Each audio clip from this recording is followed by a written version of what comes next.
Should go live. Oh, we are live. Look at that. Just double. Woo! Power of the internet. Welcome to the Comedy Workshop. I wrote it down wrong in the title because it's changed recently. But hey, my name is Taylor Reeves. Okay, this is a comedy show. Thanks for coming to watch. When you do start watching, you do start coming. It'll be great. Anyway, we're comedians. I'll get random topics. Try to write 3 to 5 minutes on that. Then we perform it, and we critique each other and give each other input and tags and whatever it is. It's kind of like a pitch room in a way. You see it like some kind of writer's room, basically, which is what it's called, the workshop. But anyways, let's introduce our people, our comedians on the stage tonight. So, hey, Santa Rizzer, where are you? Where are you from? I'm here. Yeah. Oh, you mean where am I? Yeah, where are you? Phoenix, Arizona. Phoenix, Arizona. Cool. Oh, welcome. Jesse, where are you again? I'm from Calgary, Alberta.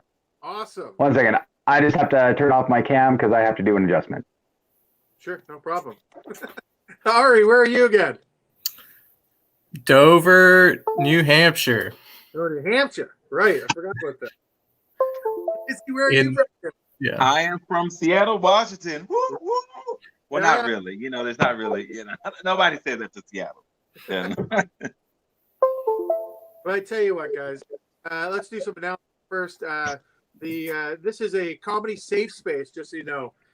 This is for all you viewers. What that means, it's safe for the comedians and not for you. That's what it means. Okay, so it's all these are meant for jokes. They're meant for humor. They're not meant to assault or like hurt anybody's feelings or anything. So just get over it. Okay, write somebody else. Don't come back to us. But hey, Big facts. here we go. So, please, I'm going to start tonight because I like to start all the time and set off the tone. So, a round of applause for me, everybody. All right. My topic for this week, everybody, was business degrees. All right. I'm Canadian, so we use Celsius. So the temperature in degrees for business is cunt. That's what it is. But I really don't know what a business degree is. I never looked it up. I just didn't care. But I feel like it's one of those degrees that are like it can be learned on the streets. I don't think you need it. Can learn by failure. Just learn by just failing. Like I just don't understand why you would do it. Like it's like what is it? 120 grand to go to the university for 4 years. That's what they say. Like 120. That's like 12 hot dog stands. You know what I mean? I mean you can just buy hot dog stands for the same amount of money and just work and do the thing instead of going to school and learn.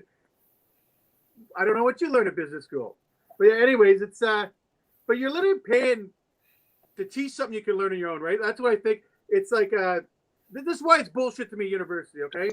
Because they will give anybody a loan, okay? Anybody gets a loan. It doesn't matter who you are, okay? As long as you call yourself a student. No credit, bad credit, fuck it, you get it, buddy. That's what your loan is, right? Okay, maybe this wasn't as funny as I thought when I was stoned earlier. So let's try some different stuff. A 10-year-old prodigy that still eats cornflakes could get a loan. That's what I'm trying to tell you, okay?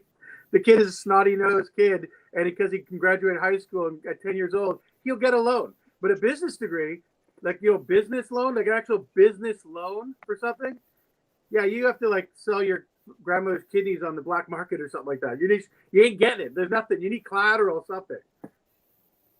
Yeah.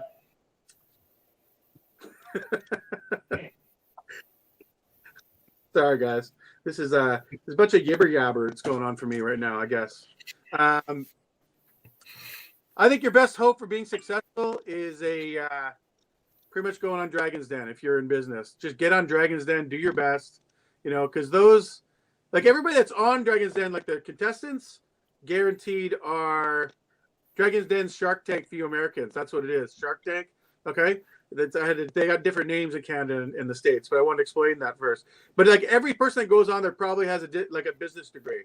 But the sharks, the dragons, they don't have business degrees. The only business degrees they own are the ones that work for them, in sweatshops. Dying flat. This is dying flat. It's okay. Let's just degree to disagree. All right, that's what. End it that way. I think I'll end it because I'm bombing badly. I'm bombing. all right.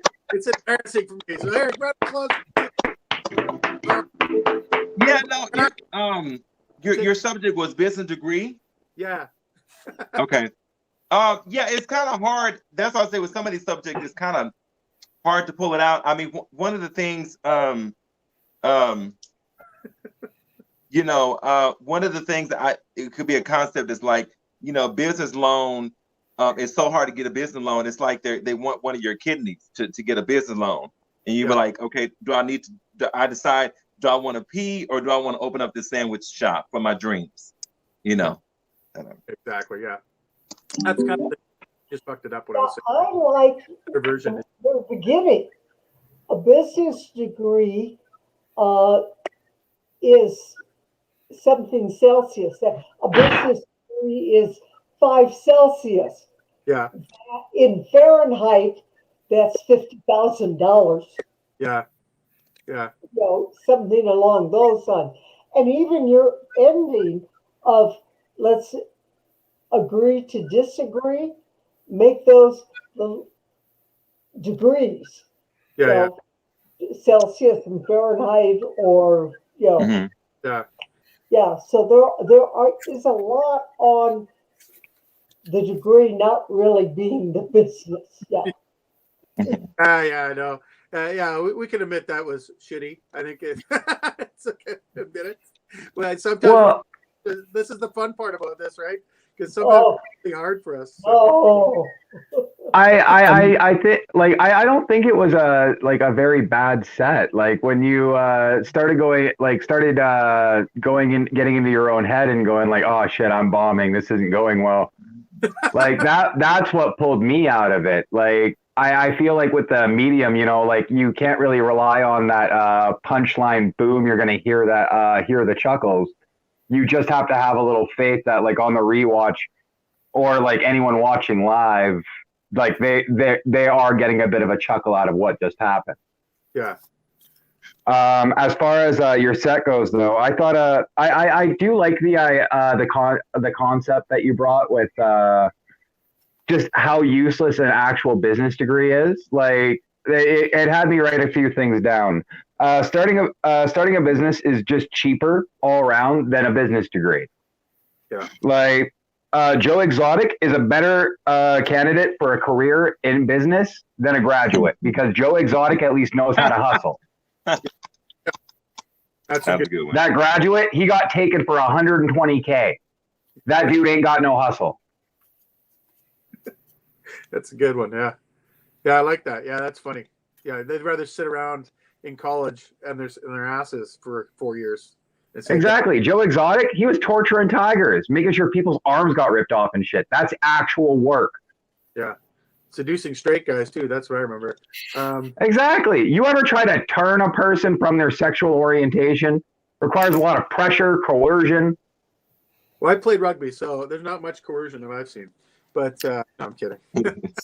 Hey man, if you like scrum and scrotum, they sound too similar. There's a lot of grabbing, a lot of ass grabbing in that sport. So, okay. So, Ari, how about you? We got anything to make? I think just I think direction wise, in terms of like more stuff you could have played with, inverting the words in like looking at degree of business. You can look at business as a sense of like someone getting in your business, getting down to business, like you can segue into like a few different things. Taking care of business. I know degree is in there, but like I tried to take on degree more than business there, but you just kept bringing me back somehow. Yeah. No, I do think I think some of your premises were definitely strong in terms of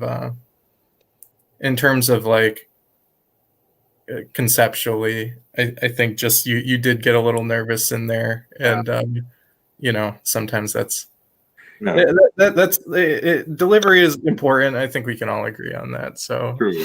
But I can definitely say I definitely appreciate you for stepping through it. I mean, I think we've all had a bad set, or we've all thought we've had a bad set, and a lot of it's just sometimes what we think is going to come out and what comes out are two different things.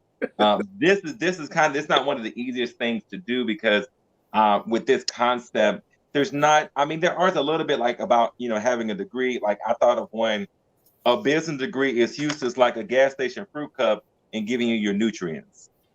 Yeah. I don't know if that was well, yeah. Yeah. I'll confess, I wrote that pretty wasted the other day, and I just when I went back to it today, wasted again. I was like, oh, I think that's still funny, and then tried for it, and I think it needs some more working out and worked on for some more punchlines and everything. But you're right, I do like a couple of things in there that I may look back again. But yeah, it was. It's funny. I took a week off, right? So it's weird that a week off from this, even on this workshop, felt kind of like I was lost a bit there. Just my own attitude. It's weird. So if that makes sense a bit, so. But yeah, I've been regular. I try to do it so regular all the time, so it's weird to take like a vacation and not think about comedy. So, but anyways, that's my own faults. So hey, let's not bore anybody. You're perfect. We love you. In every way. You're gonna sing that beautiful song now. Let's move on, everybody. Okay, because let's get less depressing. Let's get funny again. Let's get going. And I like to do a big thing because Dan Brenner. He gets on my back all the time about not doing an intro, so I'm always going to keep pushing it. Please welcome Phoenix's own Sander Rizzer, everybody. Well, thank you all. My word is emphasize. And I cannot tell you how much I struggled with this word. I mean, I did not know what an empha was. So how could I size it? I consulted the librarian. They know everything. No. I consulted Webster's Dictionary. No. I consulted Meghan and Harry. No, the royals don't know. So finally, I asked the know-it-all, the one and only Google, what is an empha? And the answer came. EMFA is the European Manufacturers Paper Honeycomb Association. Yeah. I know, surprising, isn't it? I mean, it's a secret organization. I tried to find out what size it was. It wouldn't give me the membership. I asked everything about it, and I can't find out anything except we know that they are manufacturers. We know that the paper that they manufacture is honeycomb. You know what honeycomb is? That's made by a bee. That was a song. You are honeycomb, honeycomb, honeycomb, honeycomb. Except I can't sing. Man. I said, okay, let's give up on empha. Instead, let's find synonyms. Emphasize, stress. You stress a word, you accent something. But it didn't always work.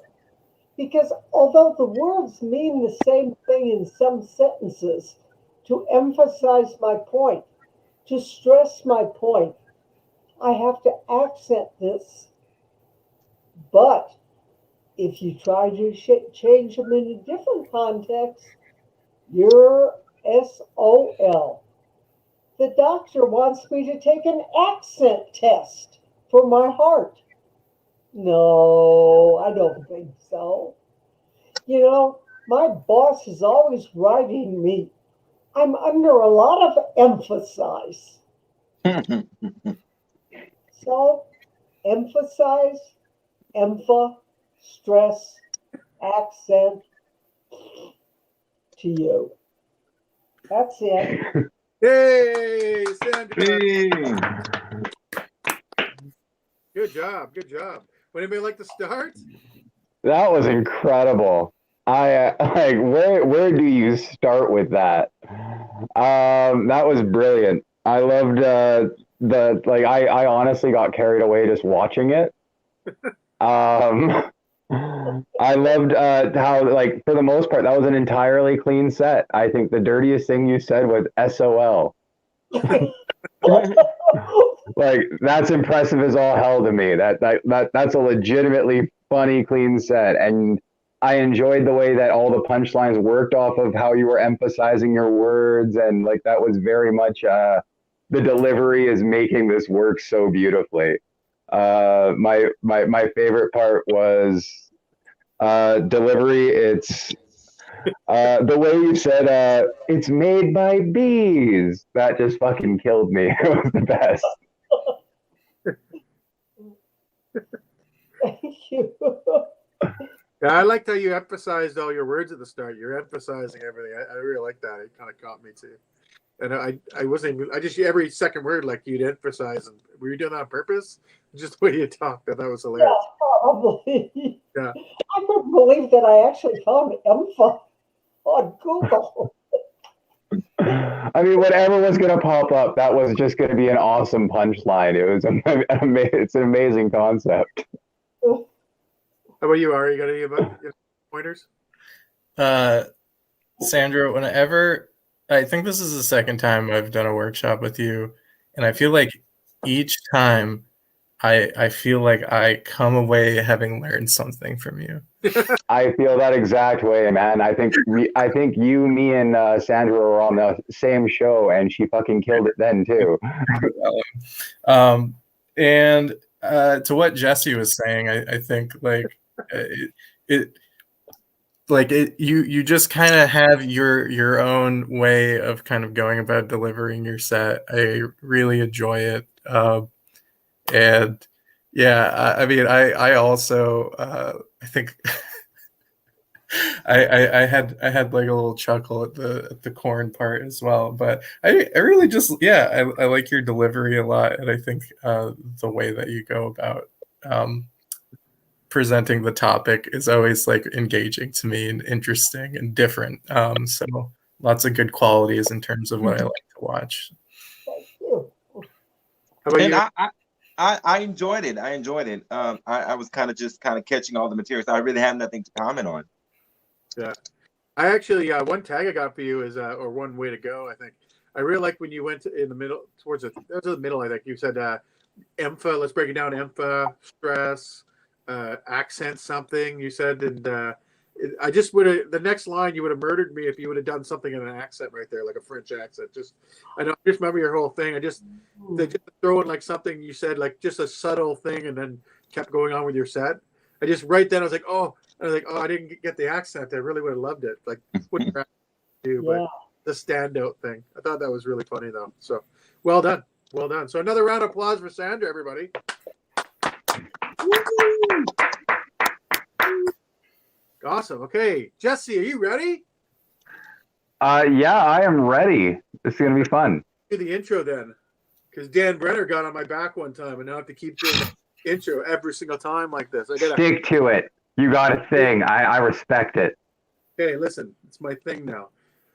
Okay, please, ladies and gentlemen, people in the audience, I know we can't hear you, but we can see your two faces, two little eyeballs.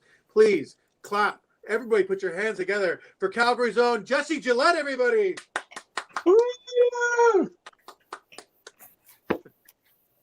My topic. Well, if you've ever seen my shows before, you know it's going to be interesting. Mine was approachability. I've been waiting for this one, ladies and gentlemen. I have. You see, approachability when you have mental health issues is difficult. I've been told I'm charming, kind, very approachable. How I feel on the subject, not very approachable. Anytime anyone even so much as like comes up to me just to say hello, how's your day? Fucking panic attack. That's not approachability. Don't get me wrong. I'm a performer. I'm good at covering that up. I can smile, nod, do the small talk. But the second they've cleared that corner and I know I'm alone or someone might be behind me, I don't really care at that point. It's a panic attack. You know, for a fact, I'm going into that paper bag. I'm just puffing that fresh air as much as I can. Get that CO2 in you. A little bit of lightheadedness. It keeps you on your game. You know, it's good for the improv. Get the sway going, back and forth, back and forth. I feel like things like that, they help with my approachability, you know. Pepper a little dance into your day. Gets people going, puts them in a good mood. I think that all you can do is win. If you are walking down the street and all you do is shimmy your shoulders, just, hey, how's it going? Me? I'm on my way for a coffee. No, actually, I'm having a terrible day. My parents passed away.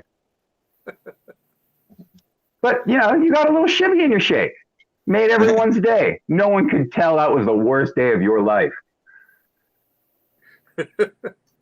That's honestly all I had on approachability. It's all I just come up with. Okay. Oh yeah. Sorry, I usually let people go first, but I gotta. I like it. You did. It's not a topic I can relate to very much, so that's all I had. I was thinking about doing a sketch on a master class, but it was not working out. I loved your shimmy thing. Shimmy is a funny word to me. It just makes me laugh. I think you said pepper a little dance in there, shimmer her Yeah. away. Oh fuck, you killed me. I wasn't expecting that. I like that word. It's funny to me. It's ridiculous. There's always one word. My buddy has a word. He laughs at dummy every time someone says dummy. He thinks it's the funniest word in the world. Anyways, anybody else have something? Ari? I like the shimmy thing. That was cool. You know, I think that you could really turn that into a full bit about maybe yeah, I mean maybe like say hey I don't know, but there's more in that. There's more in that you can use as far as the shimmy and stuff like that. Yeah. I kind of wish I'm happy you said that because I'd like to explore that more with like actual like stage room and such because I feel like a bit like that you could get very animated with it and like have a lot of fun with it, you know? Right. I think it's a walking on the spot thing, not to move around, just walking on the spot where you do that shimmy. That was fucking funny. So yeah. Anyways, you'll hit the stoner crowd for sure. I'm telling you, Jesse. 420 shows. That's what you do. I'm gonna have to try that section again. I think I might pepper the shimmying bit into my actual like set because it does work with a bit I do. Oh, nice. Mm-hmm. Yeah. But I'll try it both ways. See which one hits better. Yeah. Okay. Oh, do you have anything else, Izzy? I'm sorry to cancel you. Oh no. First off, I don't know if it really was personal, but you made it personal. I always make it personal, Sandy. Yeah, well, what I'm saying is that to do that with the word, it made it so interesting, besides funny when you talked about it, and the way you can fake being approachable. And I think that you only did a couple of minutes of it. If you think about this is what I'd really like to do, but this is what I have to do. And besides the shimmy, there's the shuffle, there's the head nod, you could just expand that to almost a half hour probably. I do agree with that. Yeah.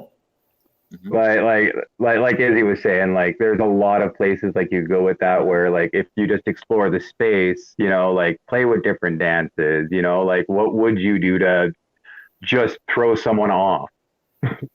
No, and I don't know, I don't riff much, but if you do talk to the audience, it would be like, I'm going to approach you, but this is what I really think.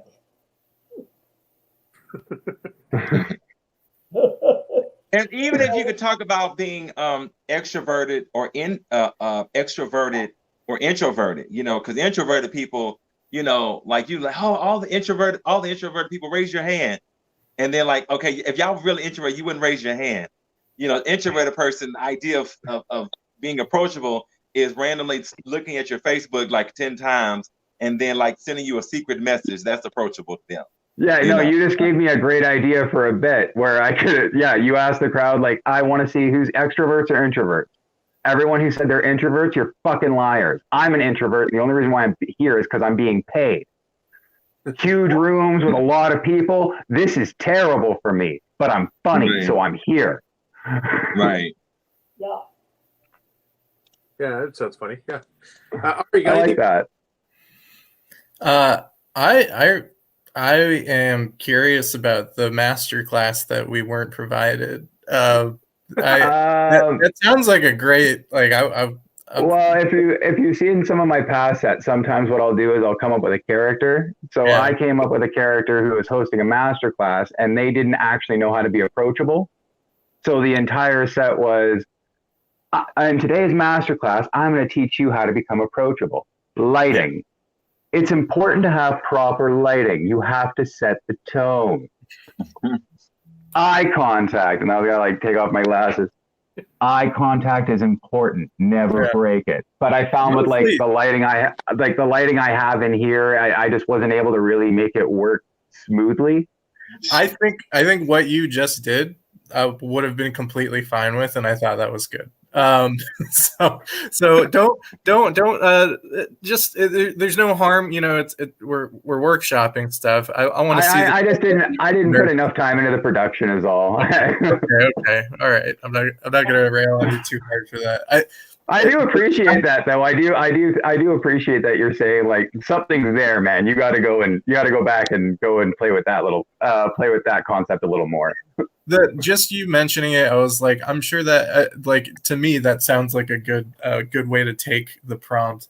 Other things I think about like in terms of approachability is like how you smell. I also just think about like approachability as a word. Like it's just literally like two words, sandwiched together, like approach and ability. And then it's kind of like you can use that as almost like a segue into other words that are structured similarly, like responsibility, like stuff like that.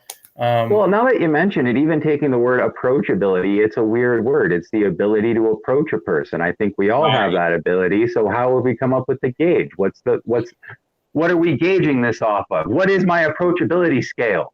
Yeah. Give me a score. I mean, the approachability of someone with in these COVID times, I like somebody approachability scale. That's a good bit. And then they asked me and then they took off their mask, and I feel like, you know what, you're unapproachable. I can't do this no more. Yeah, like that person's now been downgraded to a 1. I cannot. You're not approachable anymore. You're like you pulled your dick out. Some of y'all's breath is not approachable. That's the plan. Additionally, like in the sort of like, I don't know if you're single or not, but the advent of like online dating, it's kind of like people are as approachable as they can be. Like you don't even have to be next to someone in order to approach them anymore. You know what I mean? Like I've got a bit in my actual set about dating during COVID, because I recently had a little turnabout with dating in COVID, and no, I agree. It's fucking terrible. Like even just trying to initiate with a person, like a full stranger during COVID times is a very hard thing to do. Like even online, unless you're willing to write like this huge, fucking 3-paragraph, very personalized thing, and you're willing to do that 1,000 times, you're not meeting anyone. But yeah, aside from that, doesn't do the trick. I think what you did have was fun. So I don't have too many notes. I really appreciate the approachability scale concept. I think there's really something there. Hey, how did you get to that shimmy thing again? Was that I don't remember how you started that thing, but I want to ask because that would make you so approachable. That's what the funny thing That's literally something I do in my day, not to that dramatic effect, but if I'm in a really bad mood and I need to pretend that I'm in a good mood just to be professional or approachable, then yeah, I'll pepper a couple of dance moves into my day, and I'll start singing to myself, and like really try to pick myself up. So I figured like that's just a funny little concept for me to play around in and try to like make funny. Yeah. I'm gonna pepper in one tomorrow for sure.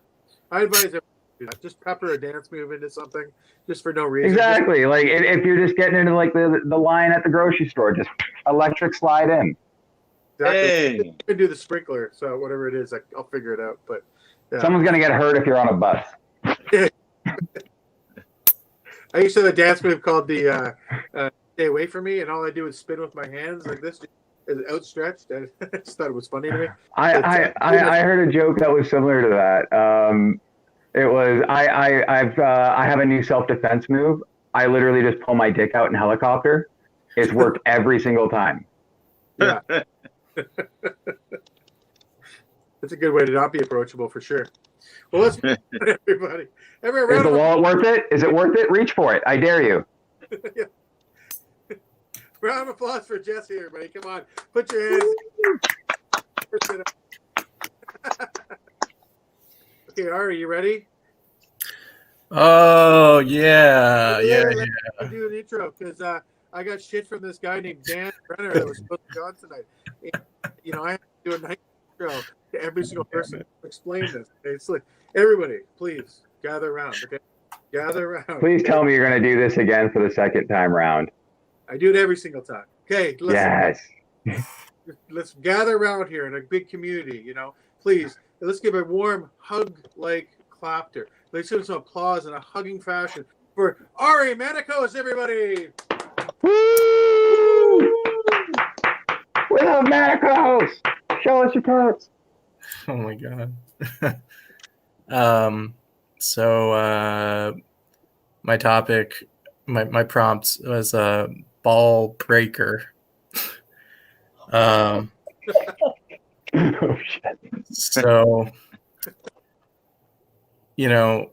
when you get dumped by someone you're going out with, it's a heartbreak. When you get dumped by a friends with benefits, it's called a ball break.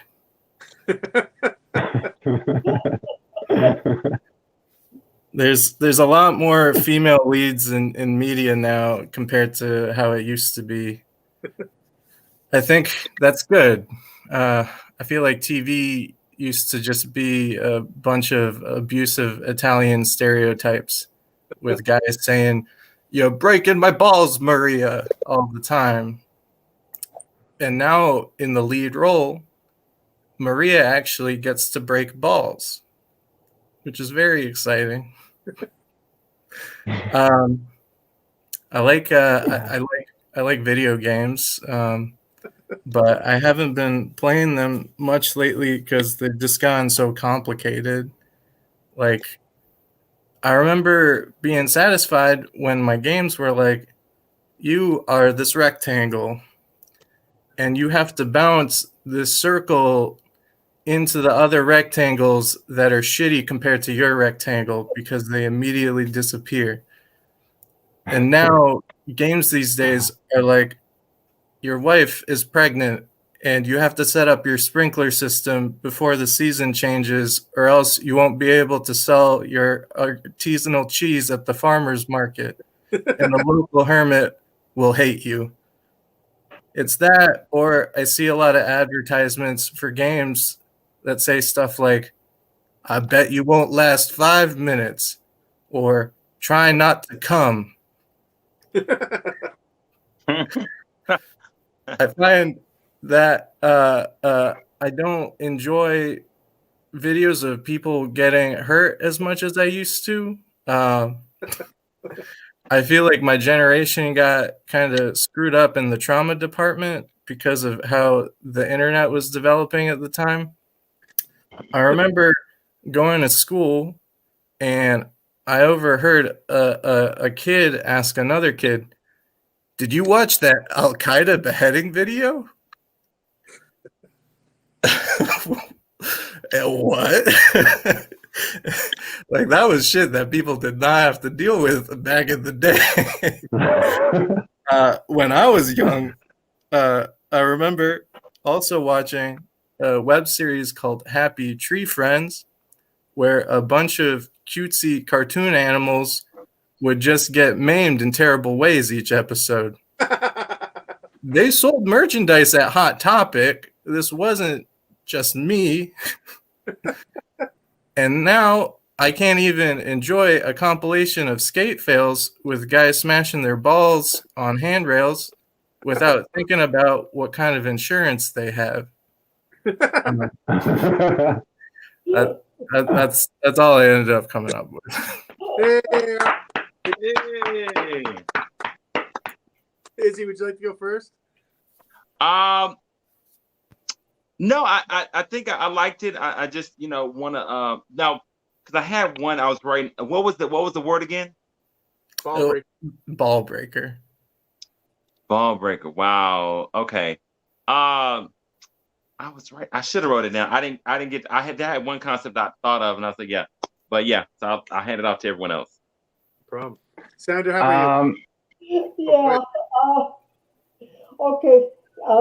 Your mind obviously goes to not quite as clean as my mind does. When you first said ball breaker, my first thought was a comparison between a ball breaker and a jawbreaker.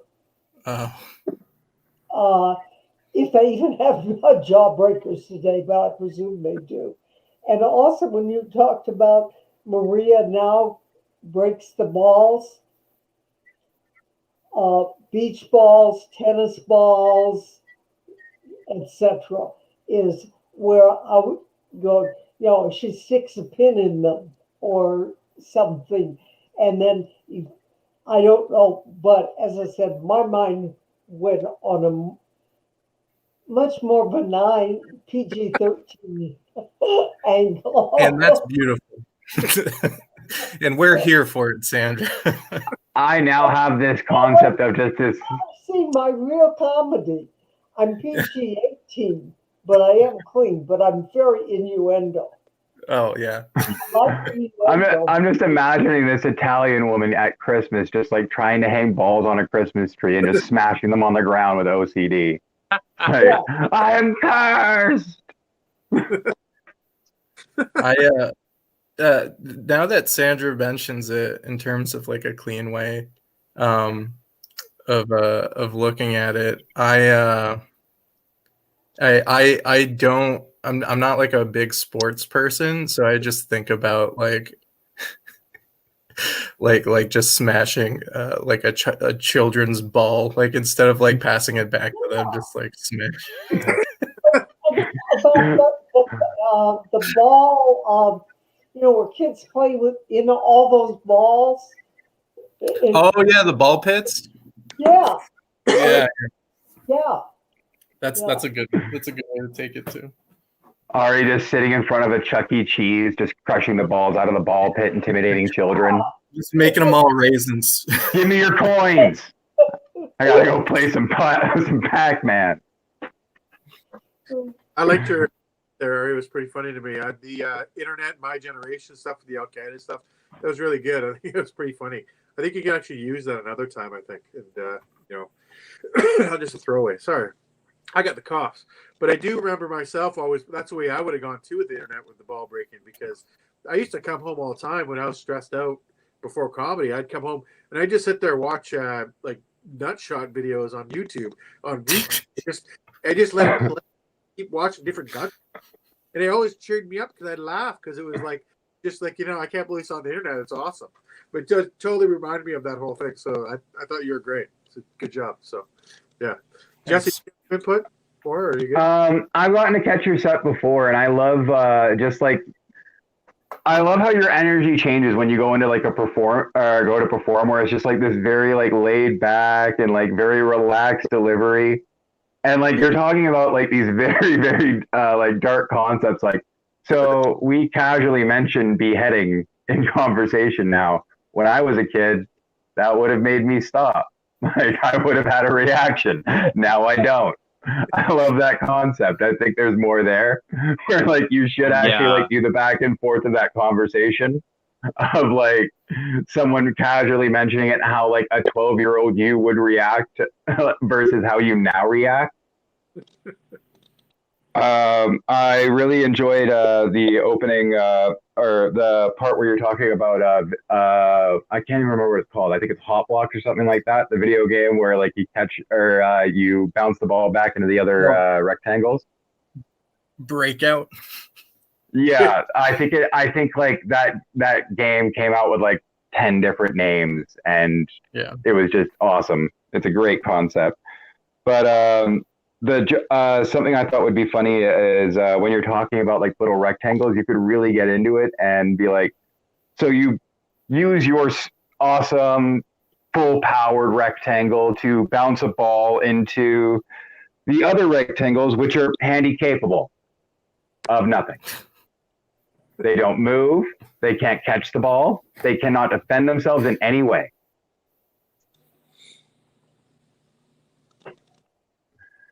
But yeah, no, that's all I had. I feel like that would have been funny if like you went into like like if you would have like dissected that game and like made it a morbid concept of like, yeah, no, you're beating on innocent rectangles that don't defend themselves. They try peaceful protest, and yet you murder them all. The entire point of the game is for you to genocide all the other rectangles. They all suck. And then like that could bring you into like, exactly, that's a good way to end it. Like they just all suck. And then like you go into like bits about like an ex-girlfriend or shit like that. Just something that sucks. Yeah, I think it's like, you know who's worse than Hitler? My ex Jennifer.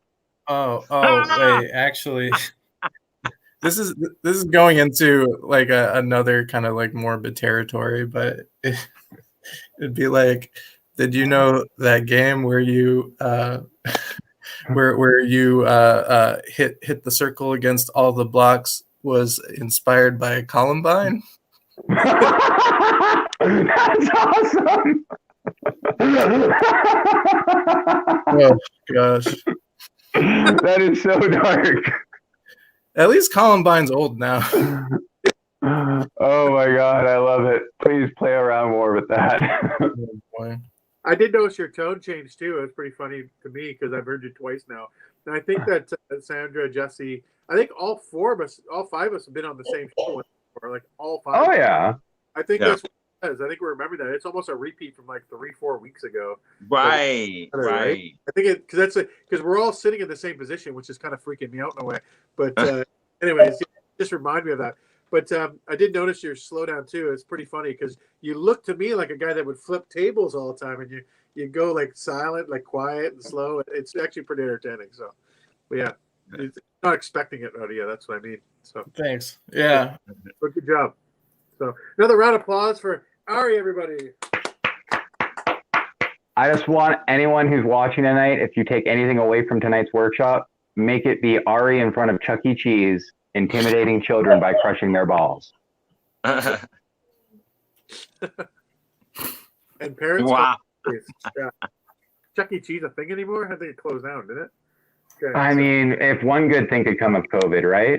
Just take one tool out of the stepdad arsenal. Yeah. Hey, Izzy, you ready? I'm ready. Okay, well, let me do an introduction because this guy Dan Brennan told me I should do better. So now every time I have to do it, I have to get all like big and uppity. So please, everybody, I want you guys to get excited for the next guy because he's like really important in the Seattle world of comedy. So please put your hands together for Izzy, everybody. What's up, y'all? Glad to be here. My word for today is children. The word for today is routine. Routine, interesting thing. Looking at COVID, there's been everything. None of what happened last year was routine.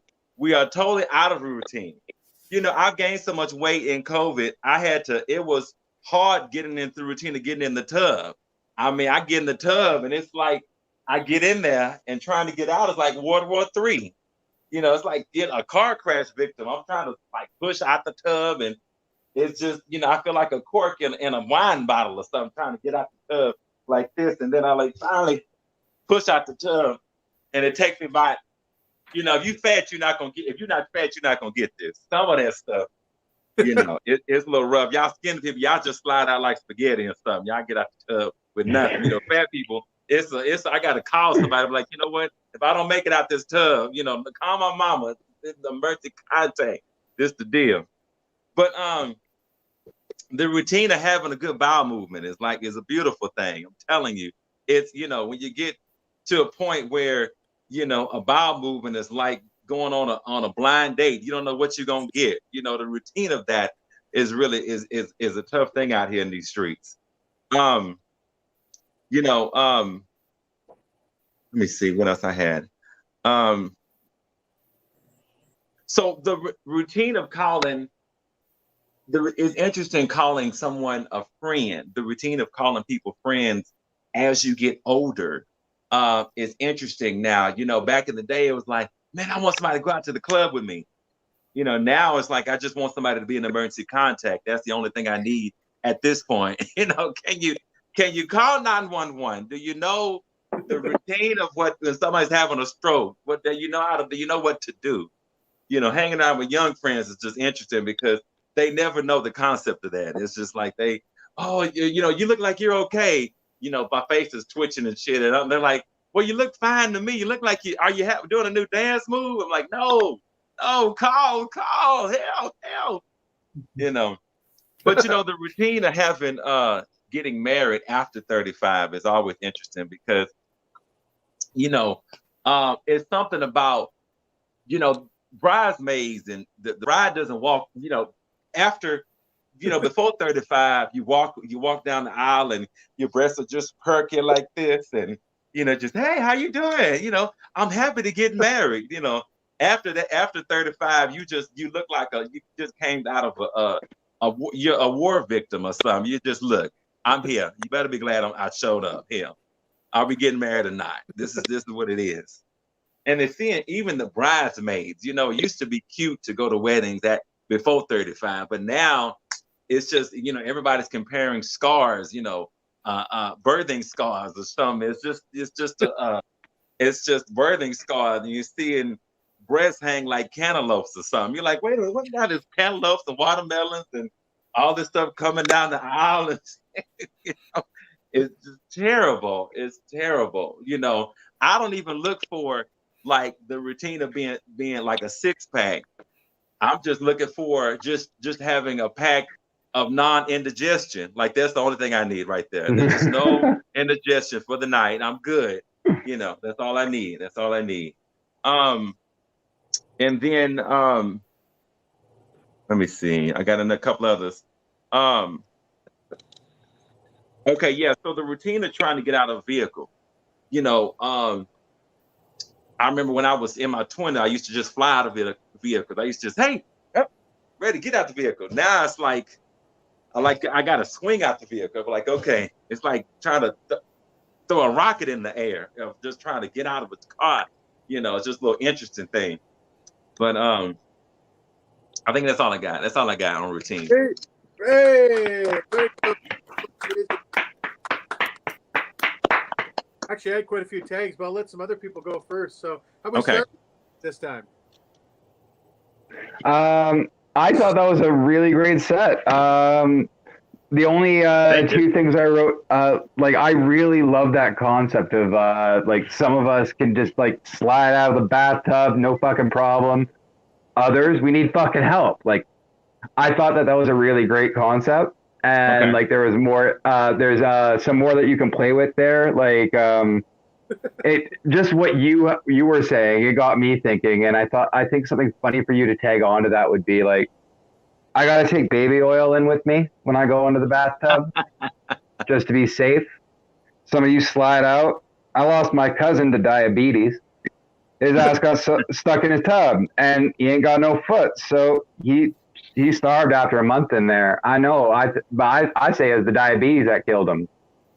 He would have been fine if he just had, some baby oil, maybe a cell phone. I would have come get him. Right. I actually thought of the same joke. Sorry, Jesse, the same kind of joke, but differently. But I thought about like a, the little strips in a remote control. That's what I'd like to Yeah. have, just to pull it up so you get the batteries out. You know what I mean? Like those little strips. You guys ever use it? Oh yeah. Just one of those. That's a, Firefighters come into your fucking bathroom, just like attach a winch onto that, pull you out. whatever's gonna happen. Like, yeah, it's against the wall like a garage door opener that just throws. I don't know. Just attach it like. I know this is the workshop, but now we are entering Dragon's Den. I'd like to pitch you an idea, sir. The other thing I had written was your concept of before and after 35. I think that rang so true at a wedding. When like you're seeing someone before 35 and like they do have that like proud strut to their chest.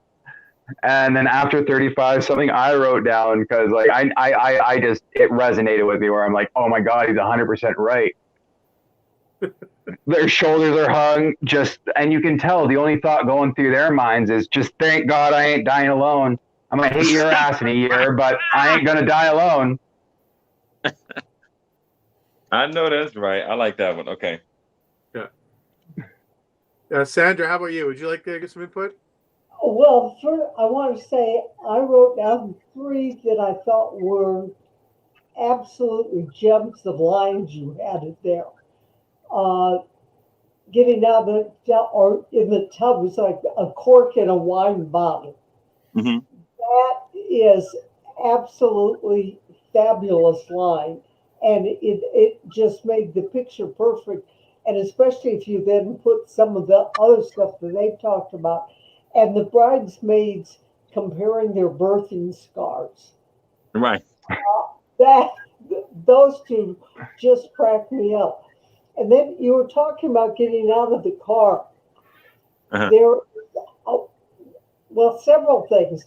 One, getting out of the car, yes, it's harder, but if it's high enough so your knees aren't bent, but if it's a low car, like a sports car, and you have to get your knees to work, and that goes back to getting out of chairs, and why you can't get up in the bathtub is not necessarily because you're so fat.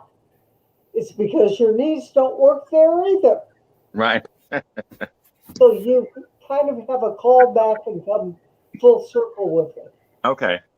I'm not fat, I'm 40. There's a difference. Yeah. Yeah. Great. Ari, you got any input?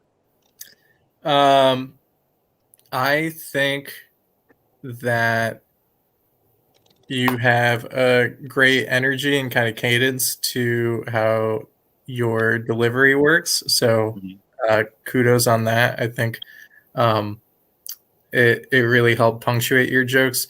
I think that the one I like the one with the emergency contacts. I thought that was pretty funny. Aside from that, I feel like I don't really have like alternate tags. I feel like the set was pretty strong. Yeah, I liked your take. Okay. Thank you. Yeah. Oh yeah, I actually got a couple things for you there. Okay. Yeah, so the bathtub one thing I wrote down for you, that's the one thing with the battery thing. I love that. Okay. It's a good way to put me into that thought. It was good. The stroke you're talking about, the emergency contacts, everything. I thought that was really funny too. But you're like, the way you said it was like emergency. I consider emergency contacts someone calls if I get sick. They have someone to call all the time, and you kind of doing a different way on it. But I thought it was funny that emergency contact. You need someone to like. Can you check on my cats? Keep it on. If my car is double parked, can you take care of this? I got that'd be the thing I'd be calling for an emergency contact. Right. So, anyways, that's a funny thought for me.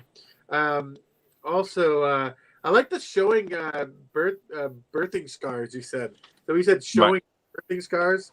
So it gave me the visual of Teletubbies jumping up and down. That's what I just had this picture because my wife has a scarf. It just reminds me of it. So yeah. Oh, yeah. Anyways, yeah. But I thought it was pretty good. Yeah, I think it was a really good for you, and it was a lot of fun. Cool. Thank you. And a round of applause for Izzy, everybody. All right. this is the time we do our own material. Stuff we actually enjoy or want to try out. We want to give it a go. So I'm going to try new stuff, and I get to go first, just like everybody else. Like we'll go in the same order. That's what I'm trying to say. Okay, listen.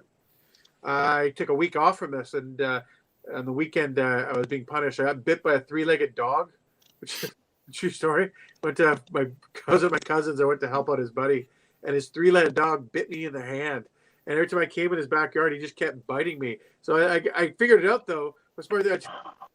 I found a stick, and I was just every time I walk in, I go, "What's this? What's this?" And I throw the stick, and then he wouldn't bite me. I thought it was a funny thing to say, but that was a true thing. Listen, it's hard to read my paperwork because I print like I spilled SpaghettiOs pretty much. I just like dropping a whole can of spaghetti. Yeah. Anyways, I lost a bunch of weight a while ago, like 80 pounds. It's kind of weird because I haven't been big, Phil, but yeah, lost 80 pounds. You know, a friend of mine told me I was part of the itty bitty titty committee now, which is like shitty because I'm way too busy to be part of another committee. You know, not so busty trustee.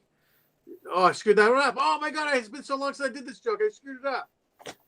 Well, I'm gonna finish it anyway. Just run it back. Run it back. He said, "Listen, Keller, I don't want to be nitpicky.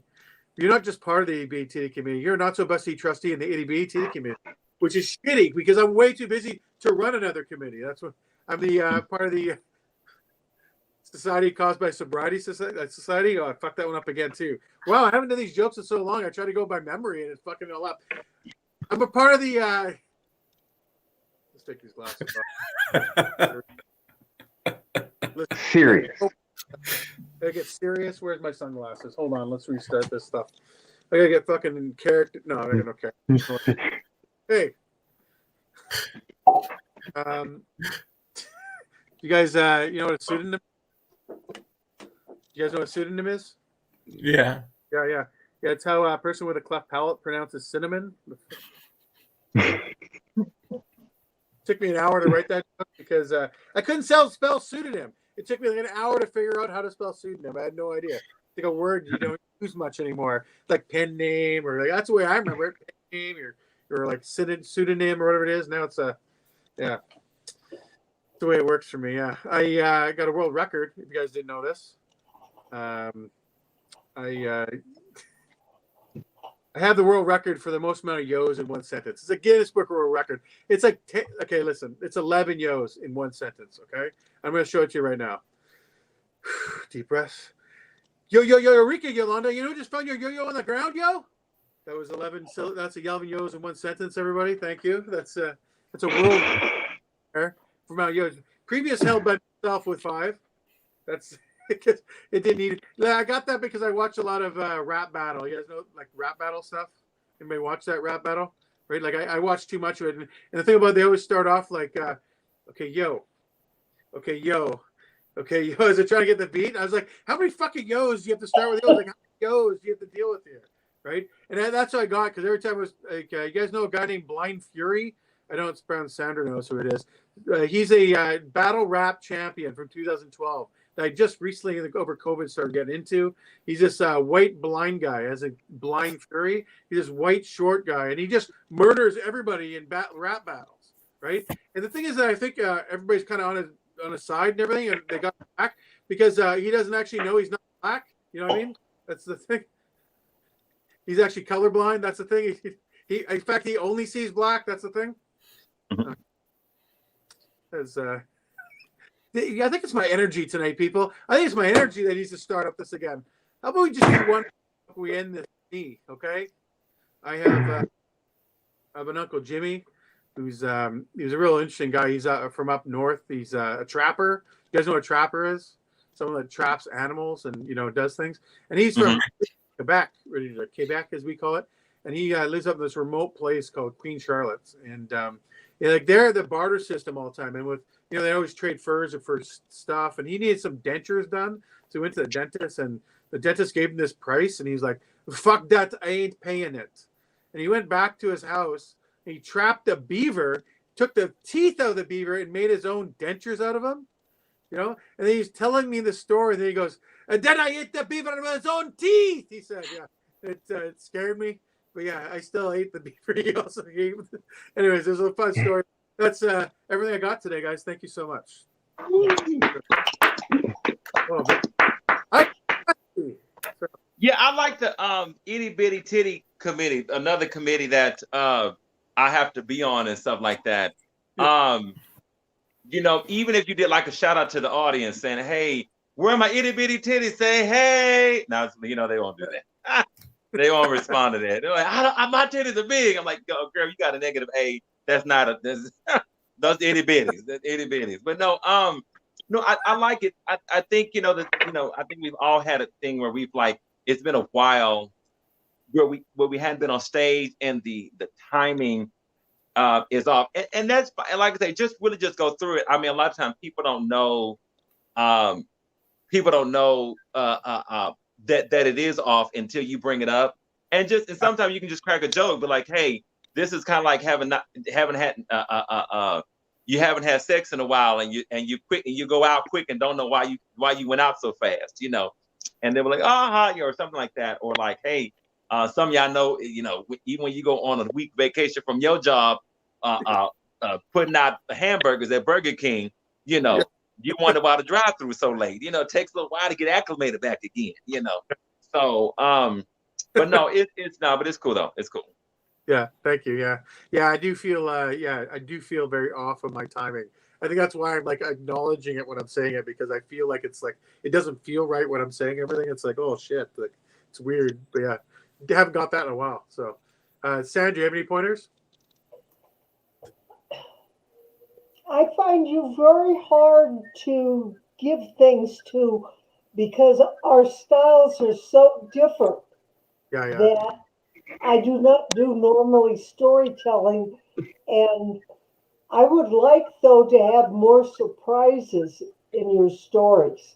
Yeah. And really go through the story and give it some real punchlines instead of sticking so much to the facts. Yeah. I have a hard time not facts because that's how I remember them. Because it's yeah.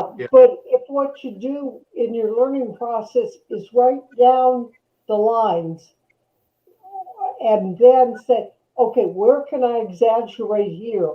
What can I add to this to make it a surprise? Yeah. That's really what I would like to see. Yeah. Thank you for that. Yeah, I'll give that a go next time. Ari, how about you? I also like the itty bitty titty alliteration, especially because I know the execution was a little off, but I can like tell that like the way that you would string all of the words together, made me happy. I think goddamn, at this point in the night, I'm definitely like, why aren't I writing more stuff down or like anything down? But fuck. Jesse, you should say some stuff, and then maybe I'll like tack a few. Not a problem. Like I did write some stuff down, so I'll buy you some time, buddy. I got you.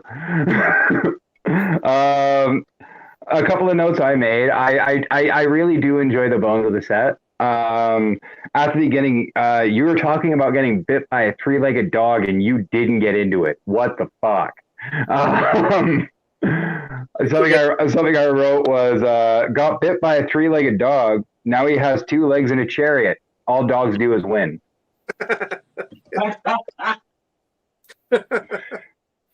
That's funny, yeah.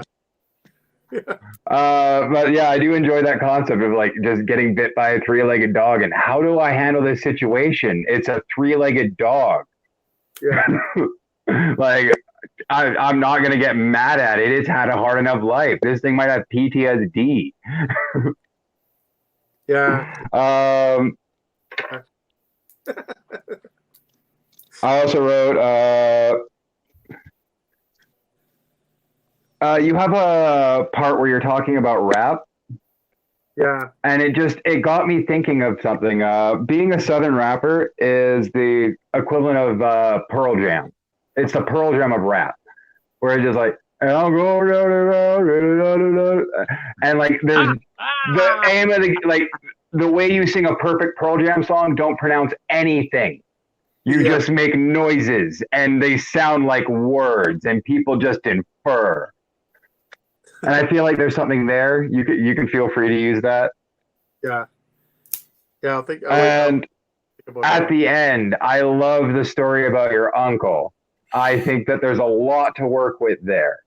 Yeah. If you were to just like the way you end that is so perfect. It's like this life idiom. I think if you preface that with before you get into it, just start with my uncle taught me a life lesson I will never forget. And then you go into your Uncle Jack and the dentist and the beaver and how sometimes in life you have to eat the beaver with its own teeth. I Yeah. still don't know what the fuck it meant, but man, it sounded epic. Yeah. Yeah. I think my uncle was a sex offender, but he could tell a good story.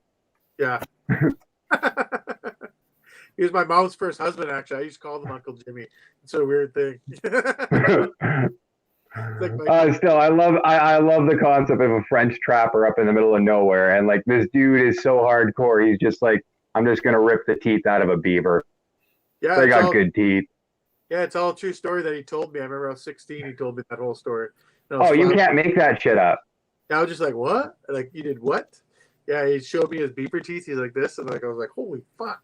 He actually made Like, his, well, yeah, it's crazy. while you were telling that story, all I could think was like, okay, either this is a very real person, or he has made a character that he needs to go play with. Yeah, I wish I could do more French accents. I could just repeat what he said to me. I thought it was a good French accent. Yeah, thanks. So, I guess to try and give someone more, the beaver story was really good. To me, that feels like either a lead-in or a component of what I would imagine a set that revolves around kind of like rural Canadian type of like experiences. Yeah. I'm sure you've got some like crazy woodsy type stuff. Like, I mean, in even in what you were talking about, like opening up with the three-legged dog is strong, but you've got kind of like you could have two animal stories right next to one another, and then it segues a little bit better because you're talking about animals. You know what I mean? So it depends on like how you want to go about structuring that set. Yeah, you remind me of something because right before I wrote that down, like, what am I gonna do? I haven't done really too much new apart from writing the stuff. And I said, oh yeah, I got bit by a three-legged dog. I should talk about that. And then I the part I forgot to talk about because I didn't write it down, and we got into this was I'm like a magnet for three-legged dogs. I see three-legged dogs all the time. I don't know what it is, but I'm always like, hey, look, a three-legged dog. And my different uncle's always pointing it out, like, what's with you and three-legged dogs? I'm like, I don't know. I just keep seeing three-legged dogs. It's just one of those things that I notice. And just I have a getting terrible hungry. sleep. I have a terrible sleep condition. Some people walk. I hunt dogs. I just see him around. I just notice them all the time. Like, it's like, I'm just imagining Keller sleepwalking, chopping dogs' legs off, and then like while he's conscious, he's just going back to the scenes of the crime. Three-legged dog, three-legged dog, three-legged dog. you would not believe how many three-legged dogs are out there. It's amazing. You just don't, unless you see them. It's amazing. It's so many. It's like, I'm not kidding. Once a month, I'll see one. Anyway, yeah. Sorry. Yeah, why do three-legged dogs like you so much? Yeah, I don't know. Why don't we go to the store and get that sale on dog legs? Yeah. I need to go re-up my stash of dog food. You don't own any pets. I know. I adopt a lot of pit, like three-legged. No, I care for my community. I was about to say I adopt a lot of dogs, and then they return as three-legged. It just happens. Trying to follow the advice of Bob Barker to spay and neuter the pets, but I got confused. Okay, Just making them less attractive. That's what. I do I'm like. making them more endearing. Okay, well, I think we've got enough on me. And animal abuse. Make all cats and dogs three-legged. Yeah. Okay, well, Sandra, are you ready for your set? sure. Okay, let me give you. When I run too long. Well, let me give you an introduction, though, Sandra. Okay, that's because Okay. Dan Brennan, that guy from Hamilton, once told me that I was no good at giving intros of people. So now I have to make a point of always doing intros because of Dan Brennan, who was supposed to be on the show tonight and had to bail. So I hope he's feeling better and everything's going well. But hey, I want you to put your hands together loudly and longly for Sandra Rizzo, everybody. Yay! Well, I got to tell you that in 1969, I was a stoner. I lived in Dallas, Texas. Every weekend, a group of us went out to this ranch to work. And my work, of course, I mean get wasted. Oh, you young people, you don't know how much work it was to get wasted in the 60s. I mean, first you had to find a friend who had a friend who knew somebody who could buy you this little baggie of weed. And yes, we bought it in sandwich bags with a twist tie on them. You bought it by the ounce. You got it home. You separated the weed, the sticks and the seeds from the smokable part, and you might have a half an ounce left. Well, we were up to the challenge. We went up to that ranch and we took that weed and we rolled it into cigarettes. We had nothing else. We licked them just so, twisted them, stuck them in our mouth. No germs to worry about. We had to do 5, 10, 15 joints per person. Because we didn't have any of that no two-hit shit that you have nowadays. And we were probably really wasted when we decided that we were going to the Willie Nelson Country Rock Music Festival and we were taking horses with us. Doesn't everybody take horses to a music festival? Well, we did. And those horses, couldn't believe it, the guys got on the security patrol with them. Or maybe because they were carrying big guns. But it was okay, because on that security patrol, it got us free passes into the festival and backstage passes. I was back there when Willie Nelson was singing.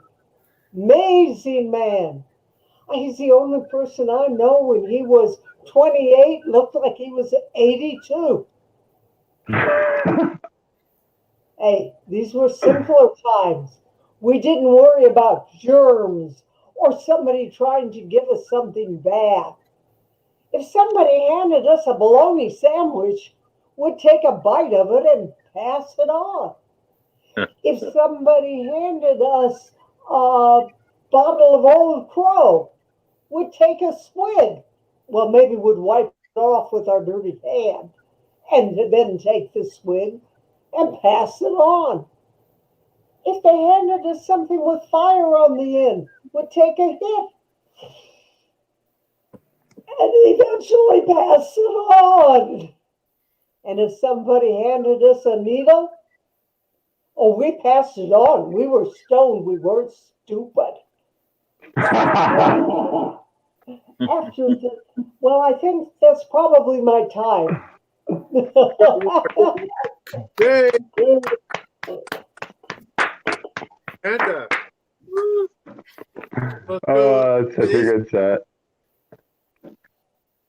Let's go with Jesse. Jesse, go ahead.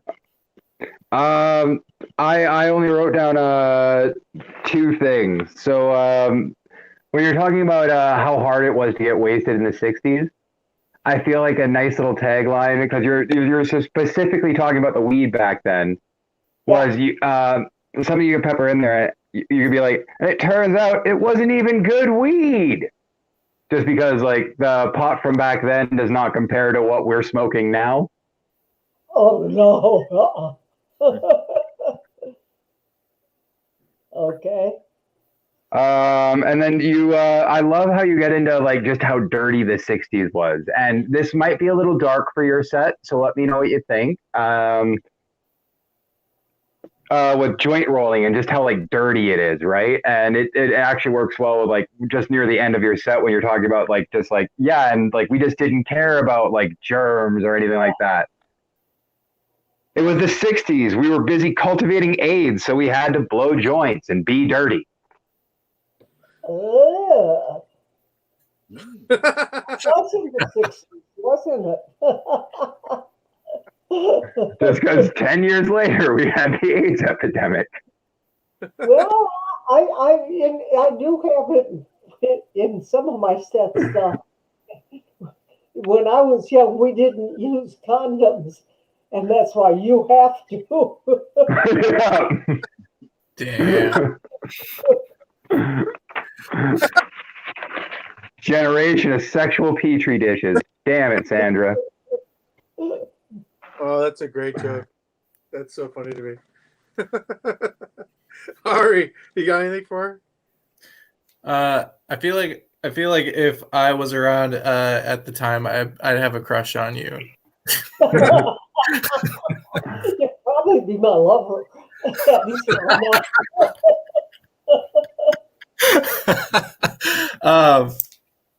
I think it's fun. I feel like a punch up would be to really emphasize buying an ounce of weed because I mean that's a good amount of weed, and then like when you reveal that after you pick the stems and the seeds out of it, it's like half an ounce afterwards. Then like I feel like that can kind of like elevate that part of it a little bit more. Okay. Just like an ounce is pretty nuts. Like I'm by no means like smoking literally every day, but like I stretch out like a quarter of weed, like sometimes like a month or more. Probably. Yeah, but back then the ounce only cost $5 or $10. Holy shit! Damn. Okay, I guess it wasn't as strong, so that makes sense. How bad it was. Yeah. Oh, not bad. Yeah. But still, I feel like just like really like accentuating that like it makes you more of a badass in the story too, being like, yeah, I picked up an ounce of weed, and then it's like, which wasn't as strong as what you have now, and also would be like way less after we picked all the bad shit out of it. Aside from that, I thought it was a pretty fun story. It's really interesting, like just hearing. I love stuff like that personally. So I want to add the whole thing. The end is we had slept out with the horses. Yeah. I took an airplane home to see my parents, and when I got off the plane, my father came up to me sniffing, and then he said, you smell like a sweaty horse that's been smoking weed for 4 days. Were you with Willie Nelson again? Oh my God. That's the end of the story. That's pretty good. Yeah.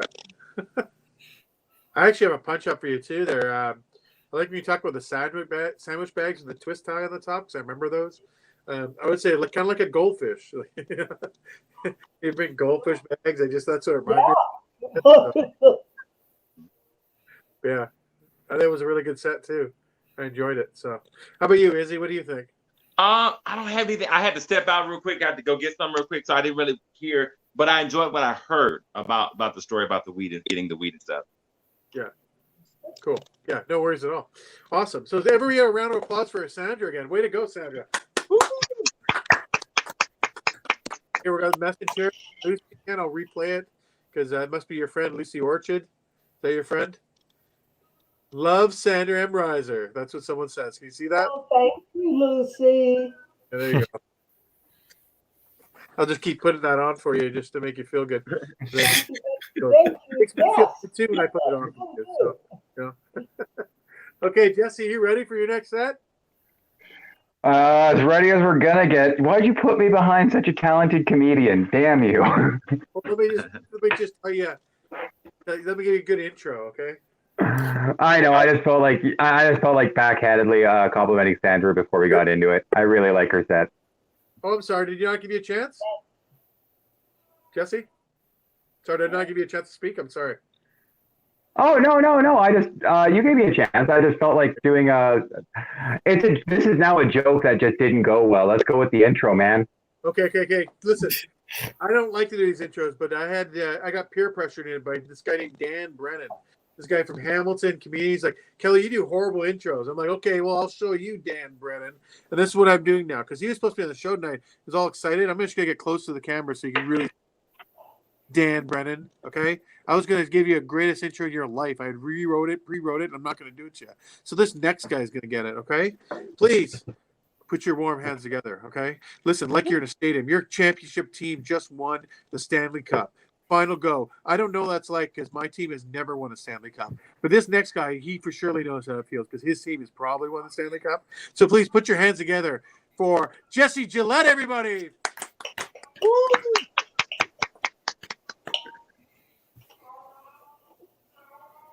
Now, I've done this show with all these comedians, so this open might sound familiar, but I'll say it every time. I shouldn't be a father. It's a bad idea. I find it hard to get out of bed in the morning. If you were to take kids onto that, that would be an impossible task. I'm a rather unpleasant person, in my opinion. Only ever made a relationship last for a year. Tried to marry that woman. Did not work out. Why didn't it work out? I look like this. And I'm also hyper annoying. Yeah, that doesn't work out with relationships. So children, not on my docket because I can't do single parenting.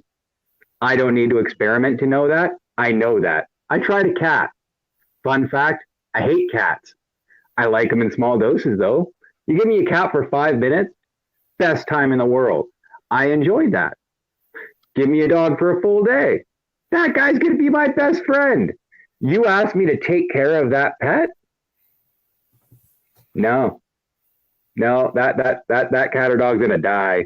Yeah, neglect's on the way. Like, how good are they at fending them for themselves? Because I'll be honest, on a good day, I wake up at 3 p.m, and then the rest of the day is kind of crying.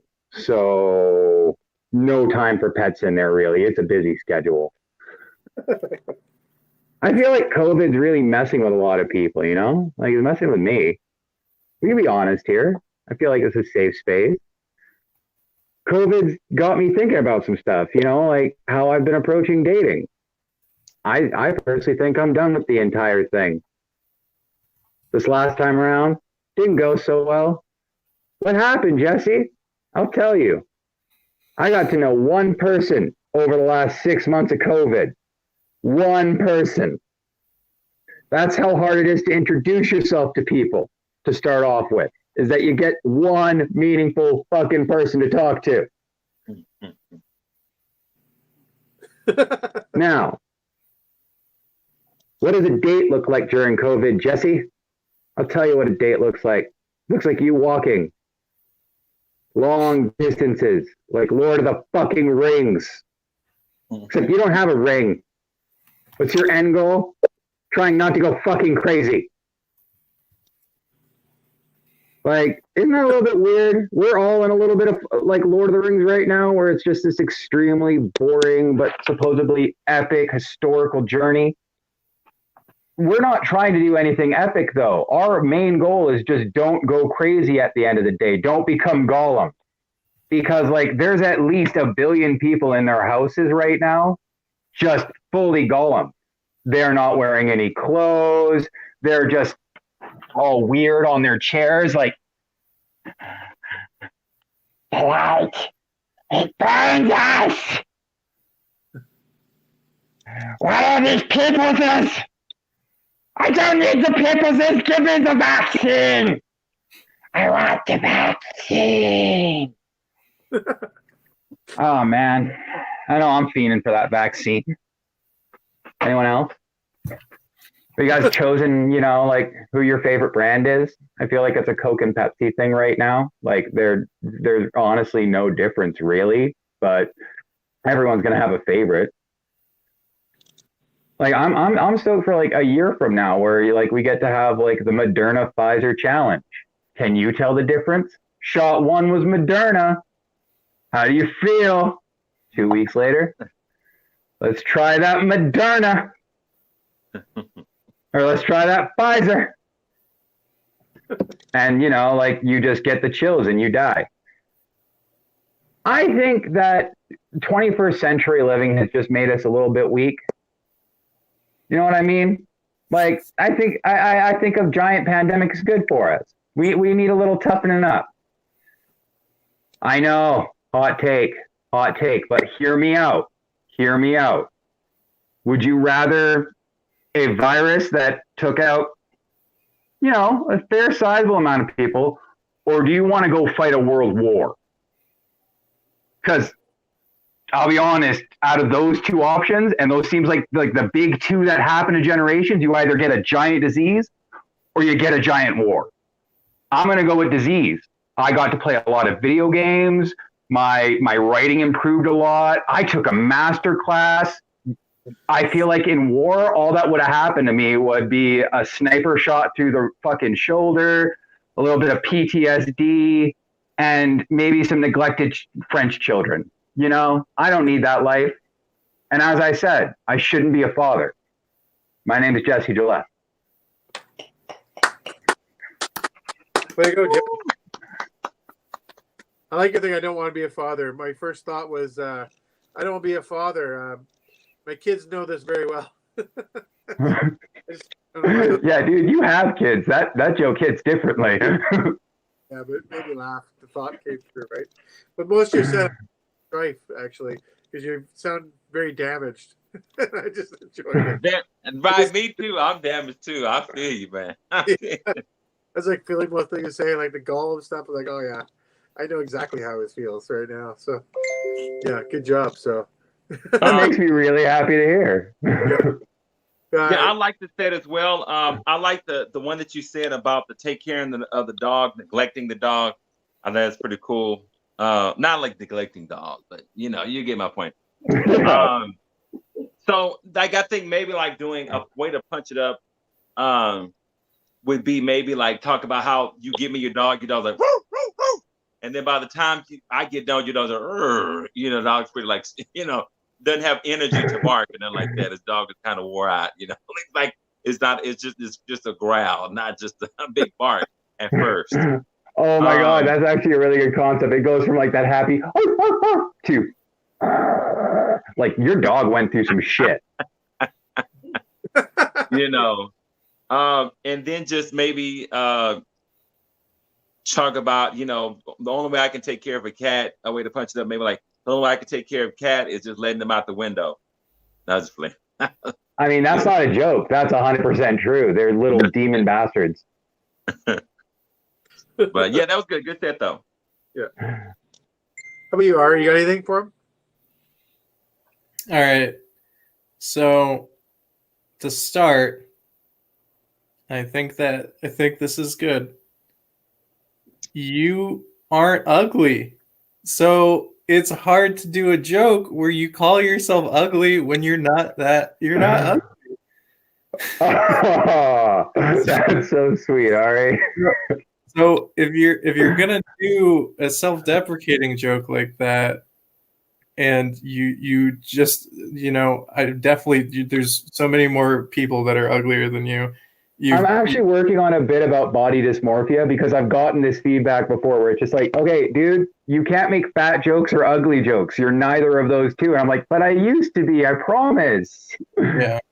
So that makes sense. So what I was gonna say is if you're gonna go in that direction, then you really I feel like the most shocking part is doing something that feels like such a self-own. Like if like one of your friends was roasting you, except doing that to yourself. So it'd be like, I look like the kid in a children's TV show that no one wants to be friends with, or something like that. I look like the kid who lives on that block where all the animals started to disappear. But yeah, so it's just shit like that, where it's like that's like, really good.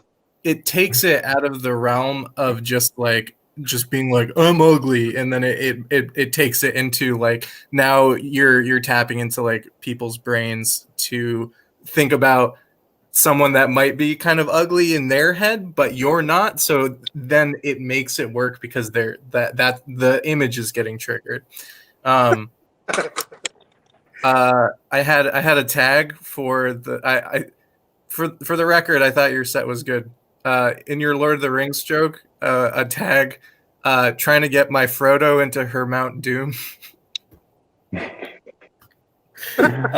See, I wanted the Lord of the Rings just to be like the loose backdrop of it. Yeah, but I do kind of like that. Just like I spent a lot of time trying to get Frodo into Mount Doom. So,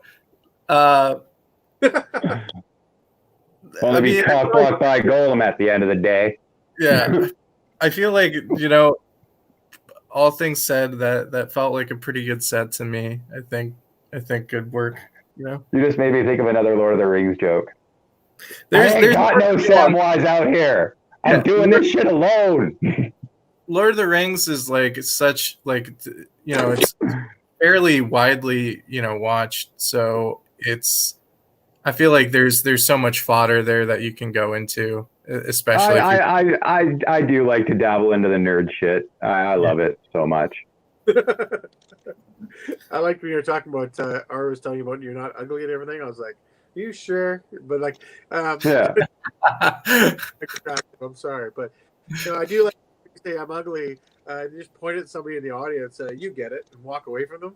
Just because everybody thinks they're like not. Oh my God.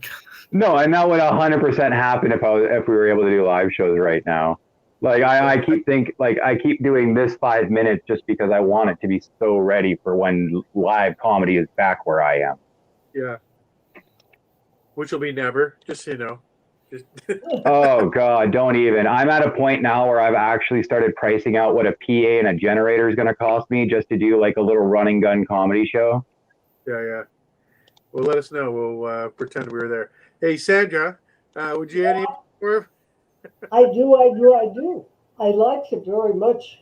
I want to say first off, but in the beginning, you said that you don't date or people don't want you because you're annoying. But then you never mention what you do that's annoying. I only got 5 minutes, Sandra. I had to pick and choose. Well, okay, but yes, but when you start doing live shows, you're going to have 10 or 15 minutes. Oh, and at that point, like I do agree with you. That's like on shows like that, that's where I can really start unpacking things and getting into the subject material. But with like that 5 minute format, I do find I if I'm not careful, I'll get stuck on a thing and then I'm like, oh shit, I'm at 4 minutes and I've only done 2 jokes. I thought we had 3 minutes here. That's why I quit. Anyway, but I do want to know why. Because you say you do it, I have to. And another way to go with your ugly is that you said that you used to be.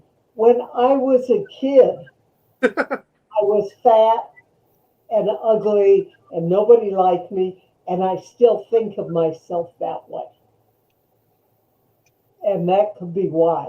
And that's exactly it. It's called body dysmorphia. You get an image in your head of what you look like because people enforce that, and then it becomes a thing that you just see no matter what you've done to physically change yourself. Right. And it may be again that you have it there but didn't. When you're talking about the COVID dating, I want to know how you met somebody during COVID. You met this one person. How did you meet them? I was on a bus and I said, nice book. I like anthropology. Okay. And it can be, because that's good. That you can also, when you expand it, then have something from. I loved your act out with the chair and sitting in the chair in the different ways. You're very good at that. And I like the COVID versus war and which you'd rather have. Yeah. I actually got that idea from a meme. It was picture hard. And that just got me thinking, like, wow, like our hard has really only been this one thing, and we're sucking so hard at it. Well, and then you can add, at least for COVID, you can get a vaccination. How do you get vaccinated against war? Or Oh, I feel like that has such a dark punchline to it. Yeah. Anyway, I liked the whole thing. Oh, I love that so much. How do you get vaccinated against war? Oh, you know how. Yeah. And then you just end up like a boom. It seems like a good joke to walk away from. Just to end your set on. Just done. Way. Yeah. It'd make you laugh yourself. Everybody go, what the fuck was that? But yeah. I like it. Good job. So another round of applause for Jesse, everybody. Did ever give input? You did, right? Oh. Yeah. Izzy, did you give input? I don't think I heard it. Okay. Oh yeah, no, he did, right. Yeah. I'm starting to get sleepy now, so I gotta wake up here a bit. So listen, we'll keep it rolling here for our next comedian. Ari, you ready? Are you ready for an intro? Yeah, hit that intro. Okay, well, hey, listen, there's this guy, Dan Brenner, that was giving me shit about not giving good intros. So here's what I'm doing. This next comedian, everybody, he makes me sad that Angry Birds isn't a thing anymore. Like nobody talks about that. But that's what I don't know why I see that when I see him. But I want you to put your hands together for the great and talented Ari Manikos, everybody. I found a new kind of porn that I like. It's called watching any old TV show with random people in the same room without masks on while they hug and stuff. When you haven't seen a lot of like people in quite some time, it can be rough. I know it can be rough because I ended up having a conversation with my drug dealer instead of the other way around. It was in a parking lot in a gas station.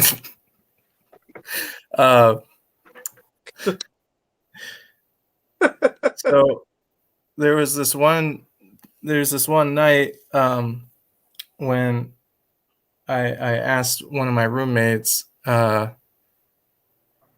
what would your fight outfit look like?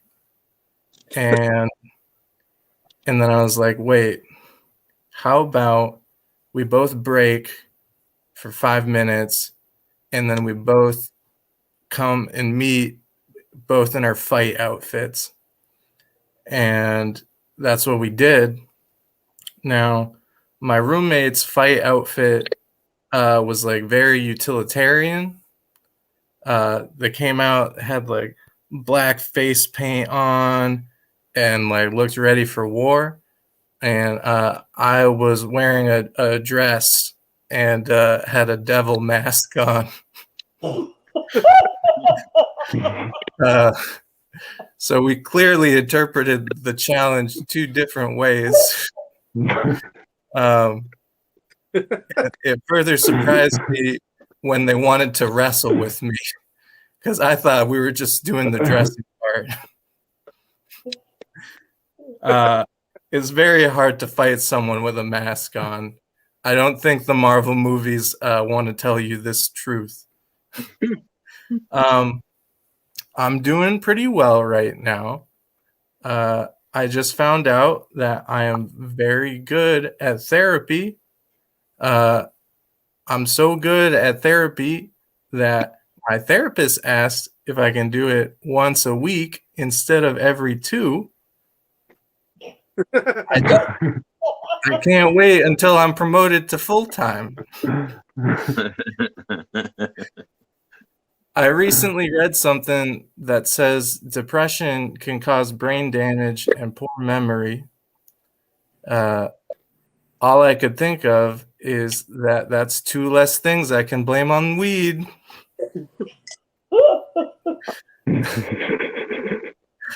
I have a friend that recently got into LSD. Now, I know a lot of people like to set something up like that when they're talking about themselves, but no, I'm just talking about one of my friends. And that's all I have to say about it. He seems like he's having fun. I just got my COVID vaccine. Where did I get it? The pharmacy, maybe? A hospital, you might guess? No, I got mine at the New Hampshire Motor Speedway. I literally had to drive through a racetrack to get into a bunch of tents set up with doctors inside. I had a drive-through vaccine, real zombie vibes. I was ready to get shot up and the veins in my arm to start popping out and become a super soldier with mental health problems. I've heard a lot of people make the same exact joke about the COVID vaccine, where they say, I'm going to go get my microchip put in. Why do you think they care about tracking your ass, Linda? So they can see when you sit down and watch Tucker Carlson? That's all I got. Great job. Sandra, how about you? Would you like to go first? Oh, me? Ari, I think you are a fabulous joke writer. Oh, Your setup and punches on some of those, it is rare that I laugh out loud. So your fight outfit, you're good at therapy, your friend at LSD, those are just absolutely wonderful. The only thing that I would I'd like to see you maybe expand on is that when you talked about having seen people for a while and you had this conversation with your drug dealer, I'd like to hear that conversation. How's it going? How's the kids? Oh, you don't have any? I mean, I have no clue what it would be. Because I am sure that you can come up with something better than I could. But that, and also if you want to talk about conversations with other people that you had, like someone on the bus, anything, because you don't get to talk to people during COVID because you're home. But besides that, I love your writing and I love your delivery. oh, thank you. Actually, I agreed with that same point about your conversation with my drug dealer. I actually wanted to hear what a conversation would be. I don't think I can give you to read up yourself, but I would probably try to steer it towards the audience myself in that way. Like, hey, how's it going? Like right after you finish it, like I had a conversation with my drug dealer in a parking lot or whatever it is. Like, hey, how's it going? You doing well? Nice. But see, that's exactly the way the conversation went with my drug dealer. Or like, you can make something, talk about sports or something, or make something up. Hey, you tried lemon sherbet Pop-Tart? Have you tried that yet? Just like or talk or something like that. But yeah, I wanted to hear more about it. I thought it was really good though. That whole thing was great. So I like your the way your writing is pretty good. I really like it. So yeah. So good job. Yeah. The thing is, like the first 2 jokes I had pretty much when I write, like every once in a while I'll just think of stuff and I'll throw it into Google Docs. So those 2 are like fairly old. So it's actually been a while since I picked up weed from this drug dealer. So I barely remember what the conversation was like, but I'm pretty sure it was just like, yeah, how you holding up, man? I'm just like, yeah, okay, we're gonna talk about this now. Yeah. But yeah. I mean, between the weed and depression, yeah, my memory is definitely not. Definitely, man. What makes you think that? How are you doing, man? Well, business is a little slow. People aren't coming out on the streets like they used to. Yeah. And he's just kind of complaining because the customers aren't there. They're wearing masks. Oh, I'm sure his business is doing good. There's not much that people got to do these days other than probably just. Oh no, I'm sure this is. Remember, this is humor. Yeah, no, I got you. Thank you both. Yeah, This was man, good. I like your setups, man. Definitely, talk with the drug dealer. I like that one. Especially now. I mean, I've seen a lot of drug dealers. They getting Mercedes and new cars and clothes and all kind of stuff. And all the stuff happening. They but no, it definitely is. Yeah. So I like your setup. I like your setup. Thanks. Jesse, how about you? I really enjoyed it, just like everyone else. I only have 2 punch-ups really. In the beginning, I really liked that open of like, I discovered a new kind of porn. I'm into a new kind of porn, and it just turns out to be hugging. I think though, it might be funnier if you named the porn. Call it nostalgia porn. It's Friends, the TV show. Yeah, I've gotten really into nostalgia porn. Just like when you used to be able to go into the same room as people and hug them. I really love that. Just like that delivery of like just the way normal life used to be. That's porn to me now. And that line you have about having to go see a therapist and hoping to go full time. I think another clever way to deliver that one would have been, I'm thinking I can go pro. I just have to double down on the toxic habit. Yeah, pretty good. But yeah, I know it was honestly a really good set. There's not really a whole lot of advice I could offer to that. It seemed pretty good to go. Thanks. Yeah. I wrote a lot of that very quickly today, so I'm glad it was okay. Yeah, I think for a set that you just wrote today, like it only needed 1 or 2 little punch ups, and honestly, if I was sitting at a club, I'd be really happy with that set. Yeah. Hell yeah! Thanks, guys, and Sandra. Well, let's do another round of applause for Ari, everybody. Awesome. Okay, well, listen. Izzy, you ready for the last go? Let me do your intro. I'm ready. Okay, here it is. The fucking band very impressed me into this. They always do a good intro, and that's what I'm doing. I'm going to name his name every single time. Okay? He needs to apologize, and that's why he's going to apologize tonight. And he skipped town, that bastard. So listen, I want to give it a good intro. This next comedian, please put your hands together for our final comedian, everybody, all the way from Seattle and somewhere south before that, because he has silky smooth voice. It's also nice to hear him. He'll put you to bed. This is the greatest last comedian ever on a late night, Monday night. So please put your hands together for Izzy, everybody. All right. Like I'm gonna do like da-da-da-da, this is the last. Hey, what's up? But yeah, what's up? I'm telling you, with this new stuff, I feel nervous like Oprah in a Slim Fast competition. Just don't know how this gonna turn out. I'm telling you. But yeah, the vaccine. I seen one of the other comedians said he took the vaccine. It's interesting now because folks talk about it and all the stuff they're gonna do with it. And, well, I'm not finna take it. I don't care. I'm not finna take it. But these are the same dudes that go down on the one night stand and never once ask her where she from. Never say it. I'm like, dude, you have it in your throat. You took the vaccine in your throat. You don't even know where this girl's from, and yet you're going down on her. Never know, what's going. If she has any type of STDs, none of that. Same thing with women. I have never seen a woman take a dick and wash it off before they suck. I've never once seen that. Ever. But these are the same. I'm not taking that vaccine. Really? That's the one you're not going to take the vaccine. It's terrible.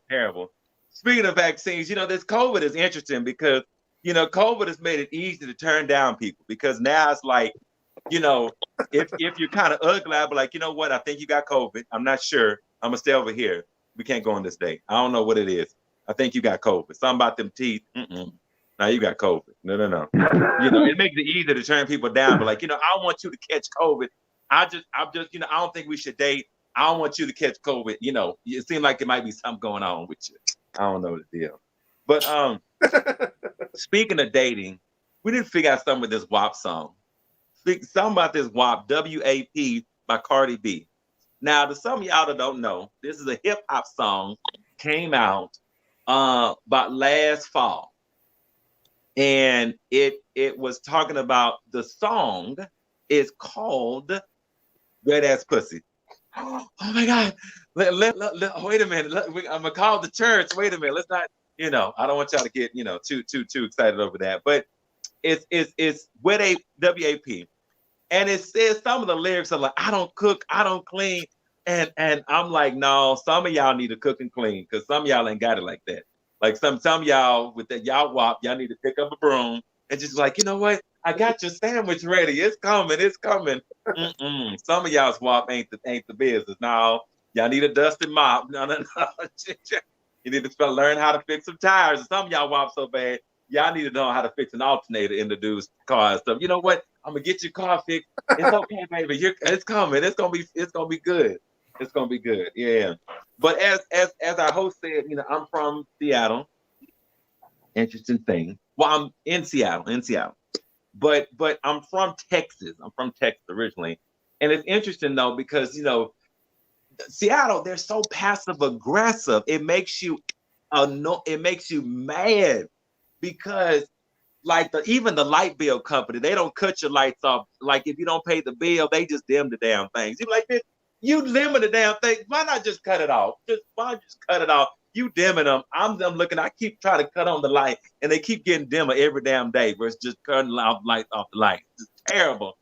Even thugs, they don't steal your car. They just randomly take stuff off your car to inconvenience you. Like they take off the damn hubcaps and stuff. You look up, like, bitch, if you gonna take it, just take it. Like, of course, don't take it. But I'm just saying, you're gonna do it. Just go out and do it. Don't just do this little halfway thing.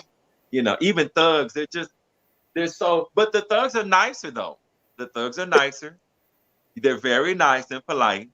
Like I got robbed in Texas. They were like, "Give me all your money.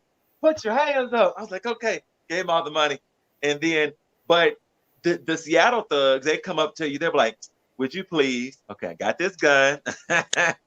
Got this gun. Please give me either your keys or your wallet." Like, you know what? Since you were so nice, you can have my keys. You're so polite. Look, at least you're gonna do something. Be nice about it. Be nice about it. Like, okay, I can do that. He was so polite. But the food out here is so interesting. It's so interesting. Like everything is keto this and gluten-free that. And I'm just like, I see why they're sleepless in Seattle. Because this making me sleepless.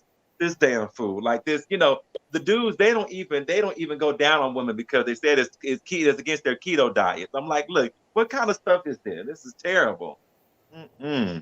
But yeah, the Seattle people are good about their dogs out here. They love their dogs. Like they don't really they're not really woke, but they'll love their dog. Like I seen one guy, he was talking about like, look, my dog has cancer. It's gonna cost you $20,000 to get it fixed. $20,000, and I'm finna get out a loan to pay it. What?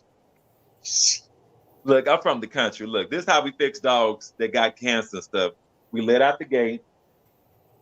Cancer's fixed. We just let out the gate, let the dog go.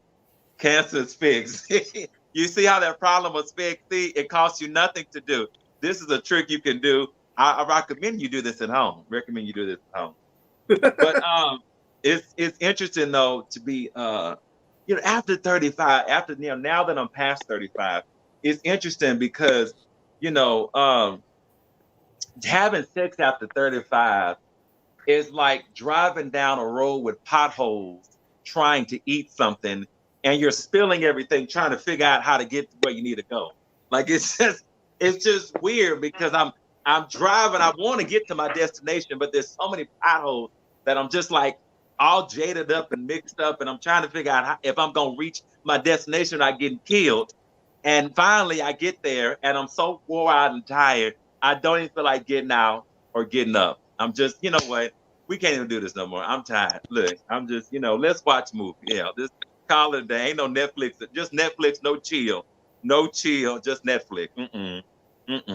And see, and then to get told stuff like I'm gonna rock your world. See, that's a threat after 35. That's a threat. Nah, you ain't gonna rock nothing. We gonna sway it. No. See, rocking gives you heart attacks. Rocking gives you strokes. No. We gonna just sway it a little over here, and that's it. And then we're going to sleep, and that's it. We done. We done. But even now, the women, it used to be women love to talk about they have a cute waist and stuff like that, and talking about it's snatched. The waist is snatched. Now it's more or less like it's like grabbed or tackled. It's like pinched. It's like stapled down. The waist is stapled down. It's not really snatched as they want to say. It's more like captive, like trying to get out is the waist now. But shout out to therapists. Shout out to therapists. I got a therapist. I recommend for every person, get you a therapist that has your same cultural background that you can understand. So here I am, a black guy talking to a white therapist. This white therapist, he looks like Frasier. He looks like Frasier. So I'm like, I'm telling him a story, and he has no idea of what I'm saying. So I say, I was like, hey, this bitch ass dude was about to make me pull up. Now, pull up means I'm finna go confront. He thought I was gonna go exercise with the dude. And I'm like, no, that's not what I meant. That's not what I meant. And then I said stuff like, you know what? He got me fucked up. He thought I meant, like we were drinking. I was like, no, he made me mad. And he said he got me messed up. That's what it is. And then the last thing I said, this dude was messing with me. And I told him, he got the right one. He got the right one. And he was like, what, were you telling him a compliment? I was like, no. If you ever hear you got the right one if a black person ever tells you that, you do not have the right one. You have the wrong one that day. That's the wrong person. So yeah, it's not the right. But last thing I'm gonna leave y'all with, okay. My father, really sad. My father was on drugs. But he was a crackhead, as they say. But he was the best dad. Oh my God. Let me tell you, dad, I recommend drugs for every dad. I'm telling you. See, we would go running, and have you ever tried to beat a crackhead running? They are the fastest. They always get to their destination. I mean, when we would pick me up, we would go places.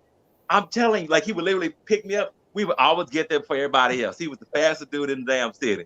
Then he would throw me in the air. And when he threw me in there one time, I was on Mars and shit by the time he threw me up in the air. I didn't even come down. I'm just now coming down from Mars 20 years later because he threw me in the air. Like he was and then he went, how they ask parents, they're like, yo, what do you think about, tell us your profession.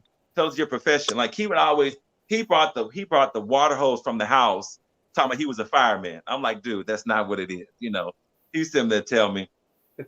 But yeah, he was the best dad. And then nobody can hide like a crackhead. They can hide.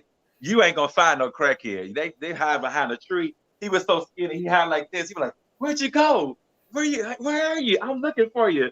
He was always hiding. He was the best parent. And then the only issue was he would give me the same gift 10 times. Like I was 10 years old and I was getting fire trucks I got a fire truck every Christmas. He re-gift the same damn fire truck. I'm like, damn, when am I gonna get something else? I want a space station or something. Yeah. So anyway, all right, y'all, that's my time. Hey, cool. Yeah. Just for timing, that was almost a 10 minutes. It's just past 10 minutes. So Okay. Okay. yeah, if you're timing it yourself, because I feel like you were. Okay. Okay. Well, I wasn't, but I figured okay. Oh yeah, no, I wasn't gonna stop you. I just telling you so you know. Yeah, like I think that there's a lost joke in there. I really liked it. Was in the WAP portion of it. You said you all need to know how to change your man's alternator. I thought it was hilarious. I just I think it was lost in there, but I think it was really, really good. The other part I had too was like when you talk about your therapist at the end, you should have said the therapist should be paying you because you're like teaching him about all sorts of culture. Right. So it's just like he should be paying you money. It should be an even par big therapy session because he's learning, how to deal. Right. Real. Yeah. So good job. Yeah. Anybody else like to go? I got a couple of notes. Okay, Justin. I again really love this set. I can appreciate at the end there where you're getting into like growing up with a dad with drug problems. I have a bit in my own set where I talk about my father passing, so I can relate to how hard it is to like talk about that kind of stuff. Yeah. But he was a good dad.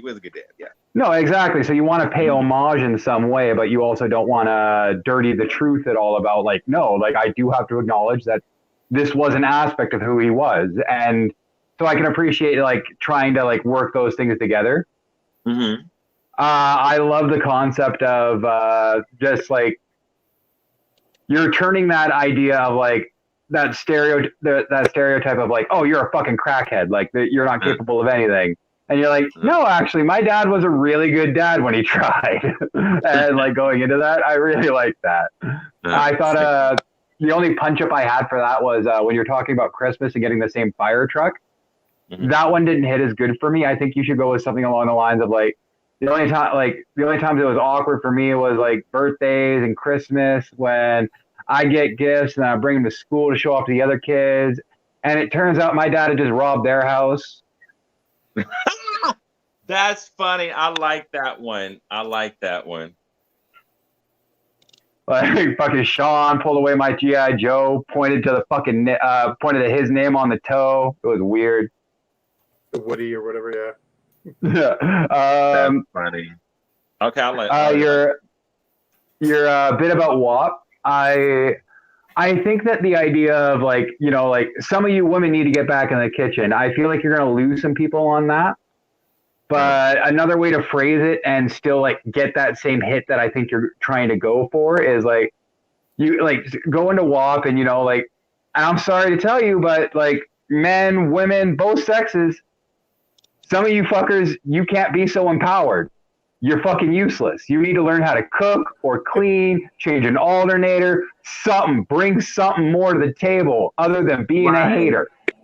Right. Well, the WAP joke, I did that, and it was a couple of women, and some of them, and I didn't really get the eye rolls that I thought. I thought it was going to be one of those ones because some jokes, like it's gonna turn a part of the audience. Yeah. So, but it actually wasn't. I had because a lot of women, they know other women that are very overly zealous about I just have good sex. Well, that's not, the point of it is just saying like sex is not enough like these days. Like just because that's good sex, like that means nothing in today's standard now. I just feel like the joke would like hits better because like that's something that both sexes deal with, right? Where like you get stuck in a certain relationship where it's just like, what's this motherfucker bringing to the table? Like they can't cook, they can't clean, they can't drive. Like literally, like that dude is just a dick who sits in my bed. I want that joke because it gets hard to differentiate, and it's hard it kind of loose. It like waters down the punchline. So I feel you. Yeah, that's if I get on a corporate show and like that was, and then they like I put that in there, I would make a point to add that part in there. Yeah. So at one point you're talking about your friend and like how he's on the keto diet, and he talks about like, no, I can't go down on girls. It's against my diet.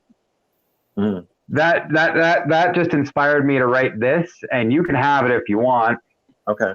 Your diet doesn't include or doesn't allow for pussy juice. That is the sweetest nectar. So I'm sorry, sir, but your diet is wrong. Keto? No, it's wrong. You need pussy juice. You need that in your diet. That's how it's a part of a well-balanced, happy lifestyle. Right. I Miss consider. Sandra, I know these are words. She's like, oh my God, this is such. Well, y'all some filthy animals. No. We're just brainstorming. Oh no, Sandra's been through much worse. She knows comedy. And last, you wrote a bit about being over 35 and when a person threatens to rock your world. I thought that was hilarious, and I wrote, "I'm gonna rock your world," and as a response, just, "Nah, I'm fit. I'm not fit to have my heart explode. I choose life. You need to leave, you succubus."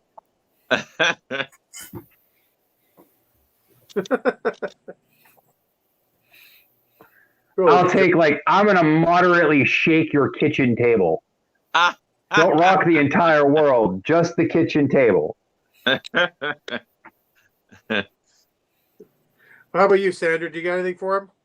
For Izzy? Yeah, a couple of things. I like your comparison between things in Texas and Seattle. I would like to see a little nicer. With thugs being nicer, okay, do you want give me your keys or this? And you say, okay, you can have my keys. He says, now, do you want me to shoot you in the shoulder or the leg? So carry it, a little further. Okay. The food bit, make the comparison very clear. You used to eat grits and meat and Greek fried chicken, and now it's tofu and kale and Okay. And I'm going to tell you, on your letting the dog out with cancer, you will lose every animal person there. I know. I tuned you out after that. I will admit it. That just really horrible. That's the line.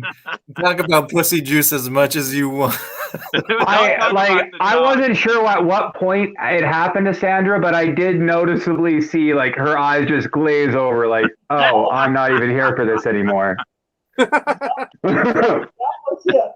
I thought it was when he made the female joke where it was just like, no, you should get back in the kitchen. Then I just saw you go like, oh, okay, I'm good. Well, the animal lover one is tough. Yeah. The animal lover one, it just depends on the audience. Like I said, if it's more of like Seattle's a little bit more politically correct, so sometimes that may not land as good. But if I do have an urban audience, sometimes that works better. So it just depends. Yeah. But I feel you. That's definitely a play into a crowd for sure. Yeah. Where it's just like you got to feel them out with a few tester jokes first before you do something like that. Yeah, I actually understand where you're coming from because I grew up on a kind of a farm, so the dogs were like. I was going to say, and maybe me because I did spend $5,000 once on cancer treatments for a dog. Oh, you did? Okay. Well, yeah. Okay. Well, definitely. I love dogs, but with the country people, a lot of times we love our animals, but it's not like, oh my God, like it's the end of the world. You know what I'm saying? So it's not like. Find something else. And I was about to say there's some animal lovers there where they're just gonna be like, no, but it is the end of the world. If that dog's gone, it's the end of the world. And it's just like, yeah, dude, sensitive topic for them. Right. Of their dogs. I like how we go over sexism, and it's just like, no, okay, that's a thing we can joke about. Animal cruelty though, fuck, dude, you're crossing lines. I don't know if you should do this. I don't know. I've even laughed at Holocaust jokes, but that, as you said, I can laugh at Holocaust jokes, but if you fictionally harm a dog, fuck you. I'm out. I'm done. I love that, Sandra. I totally agree. How about you, Ari? Yeah, I'm gonna hit the feedback. All right. Some of these are out of order. So the first one I wrote down was on the keto joke, where I just wrote down keto dudes switching a dick for the protein. Oh. I just need a quick booster shot. Oh. I don't think the WAP joke is necessarily sexist. In the way that I can, like, a sort of phrasing of it is like, we can't both be bad at cleaning. Like, One of us needs to be good at something. I don't make enough money to get takeout every day. The thug credit card joke, I'm fucking up. With the nice thugs joke, be like, yeah, the thugs over here ask you for your credit card. They tell you to report it stolen after an hour. Get your money back. Just let me go to Sobeys, get the baby formula, some diapers, and then report it stolen. No one's hurt there. Hey. Victimless crime.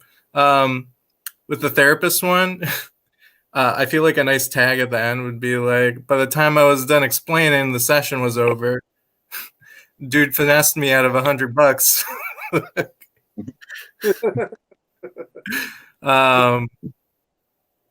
Oh, with the your dad threw you up in the sky. By the time I came down, I had to pay taxes. Oh. And then with the fire truck joke, be like, yeah, I started to beg for a fire station because I didn't know where the fuck to put all these. Oh. But aside from that, I feel like you got such a great, like I mentioned before, you've got like a very consistent energy. You've got like very strong delivery, and I think that the way that your jokes are written, they don't have like a ton of fat to trim or anything. So it's just like, all in all, like really good work. Okay, thank you. I mean, all of these are just literally suggestions and like ways. Like I said with the WAP one, if you take it in that direction and it doesn't feel as much like get back in the kitchen, then like it's not inherently sexist. You know what I mean? Right. Like, right. But yeah, that's it. That's all I gotta say. Okay. Cool. Well, I think we should give another round of applause for Izzy, everybody. Way to go. Workshop, everybody. So let's ask everybody last final thoughts and last final thing. Sandra, where can we find you over the next little while? Where to find me? What, besides on YouTube, I've got a couple of shows coming up at clubs here at the end of the month at Stir Crazy Comedy at oh my gosh, you'll kill me. JP's Comedy Club and one at the Urban not pharmacy, Urban Parm, P-A-R-M. Okay, cool. Nice. Awesome. Hey, Jesse, where can we find you in lockdown? For now, yep. You can find me online at Everybody Laughs on Facebook and on YouTube. You should find some stand-up sets there, a couple of sketches, pretty funny stuff. And look for a stand-up show in Calgary, Alberta when lockdown lets up. I will hopefully be producing and hosting one. Nice. Cool. Ari, where can we find you? I've got an Instagram. I barely use it. I might post something in my story like once every while. The tag is I'm sorry _Ari. Yeah, if you like me, just friend me on Facebook.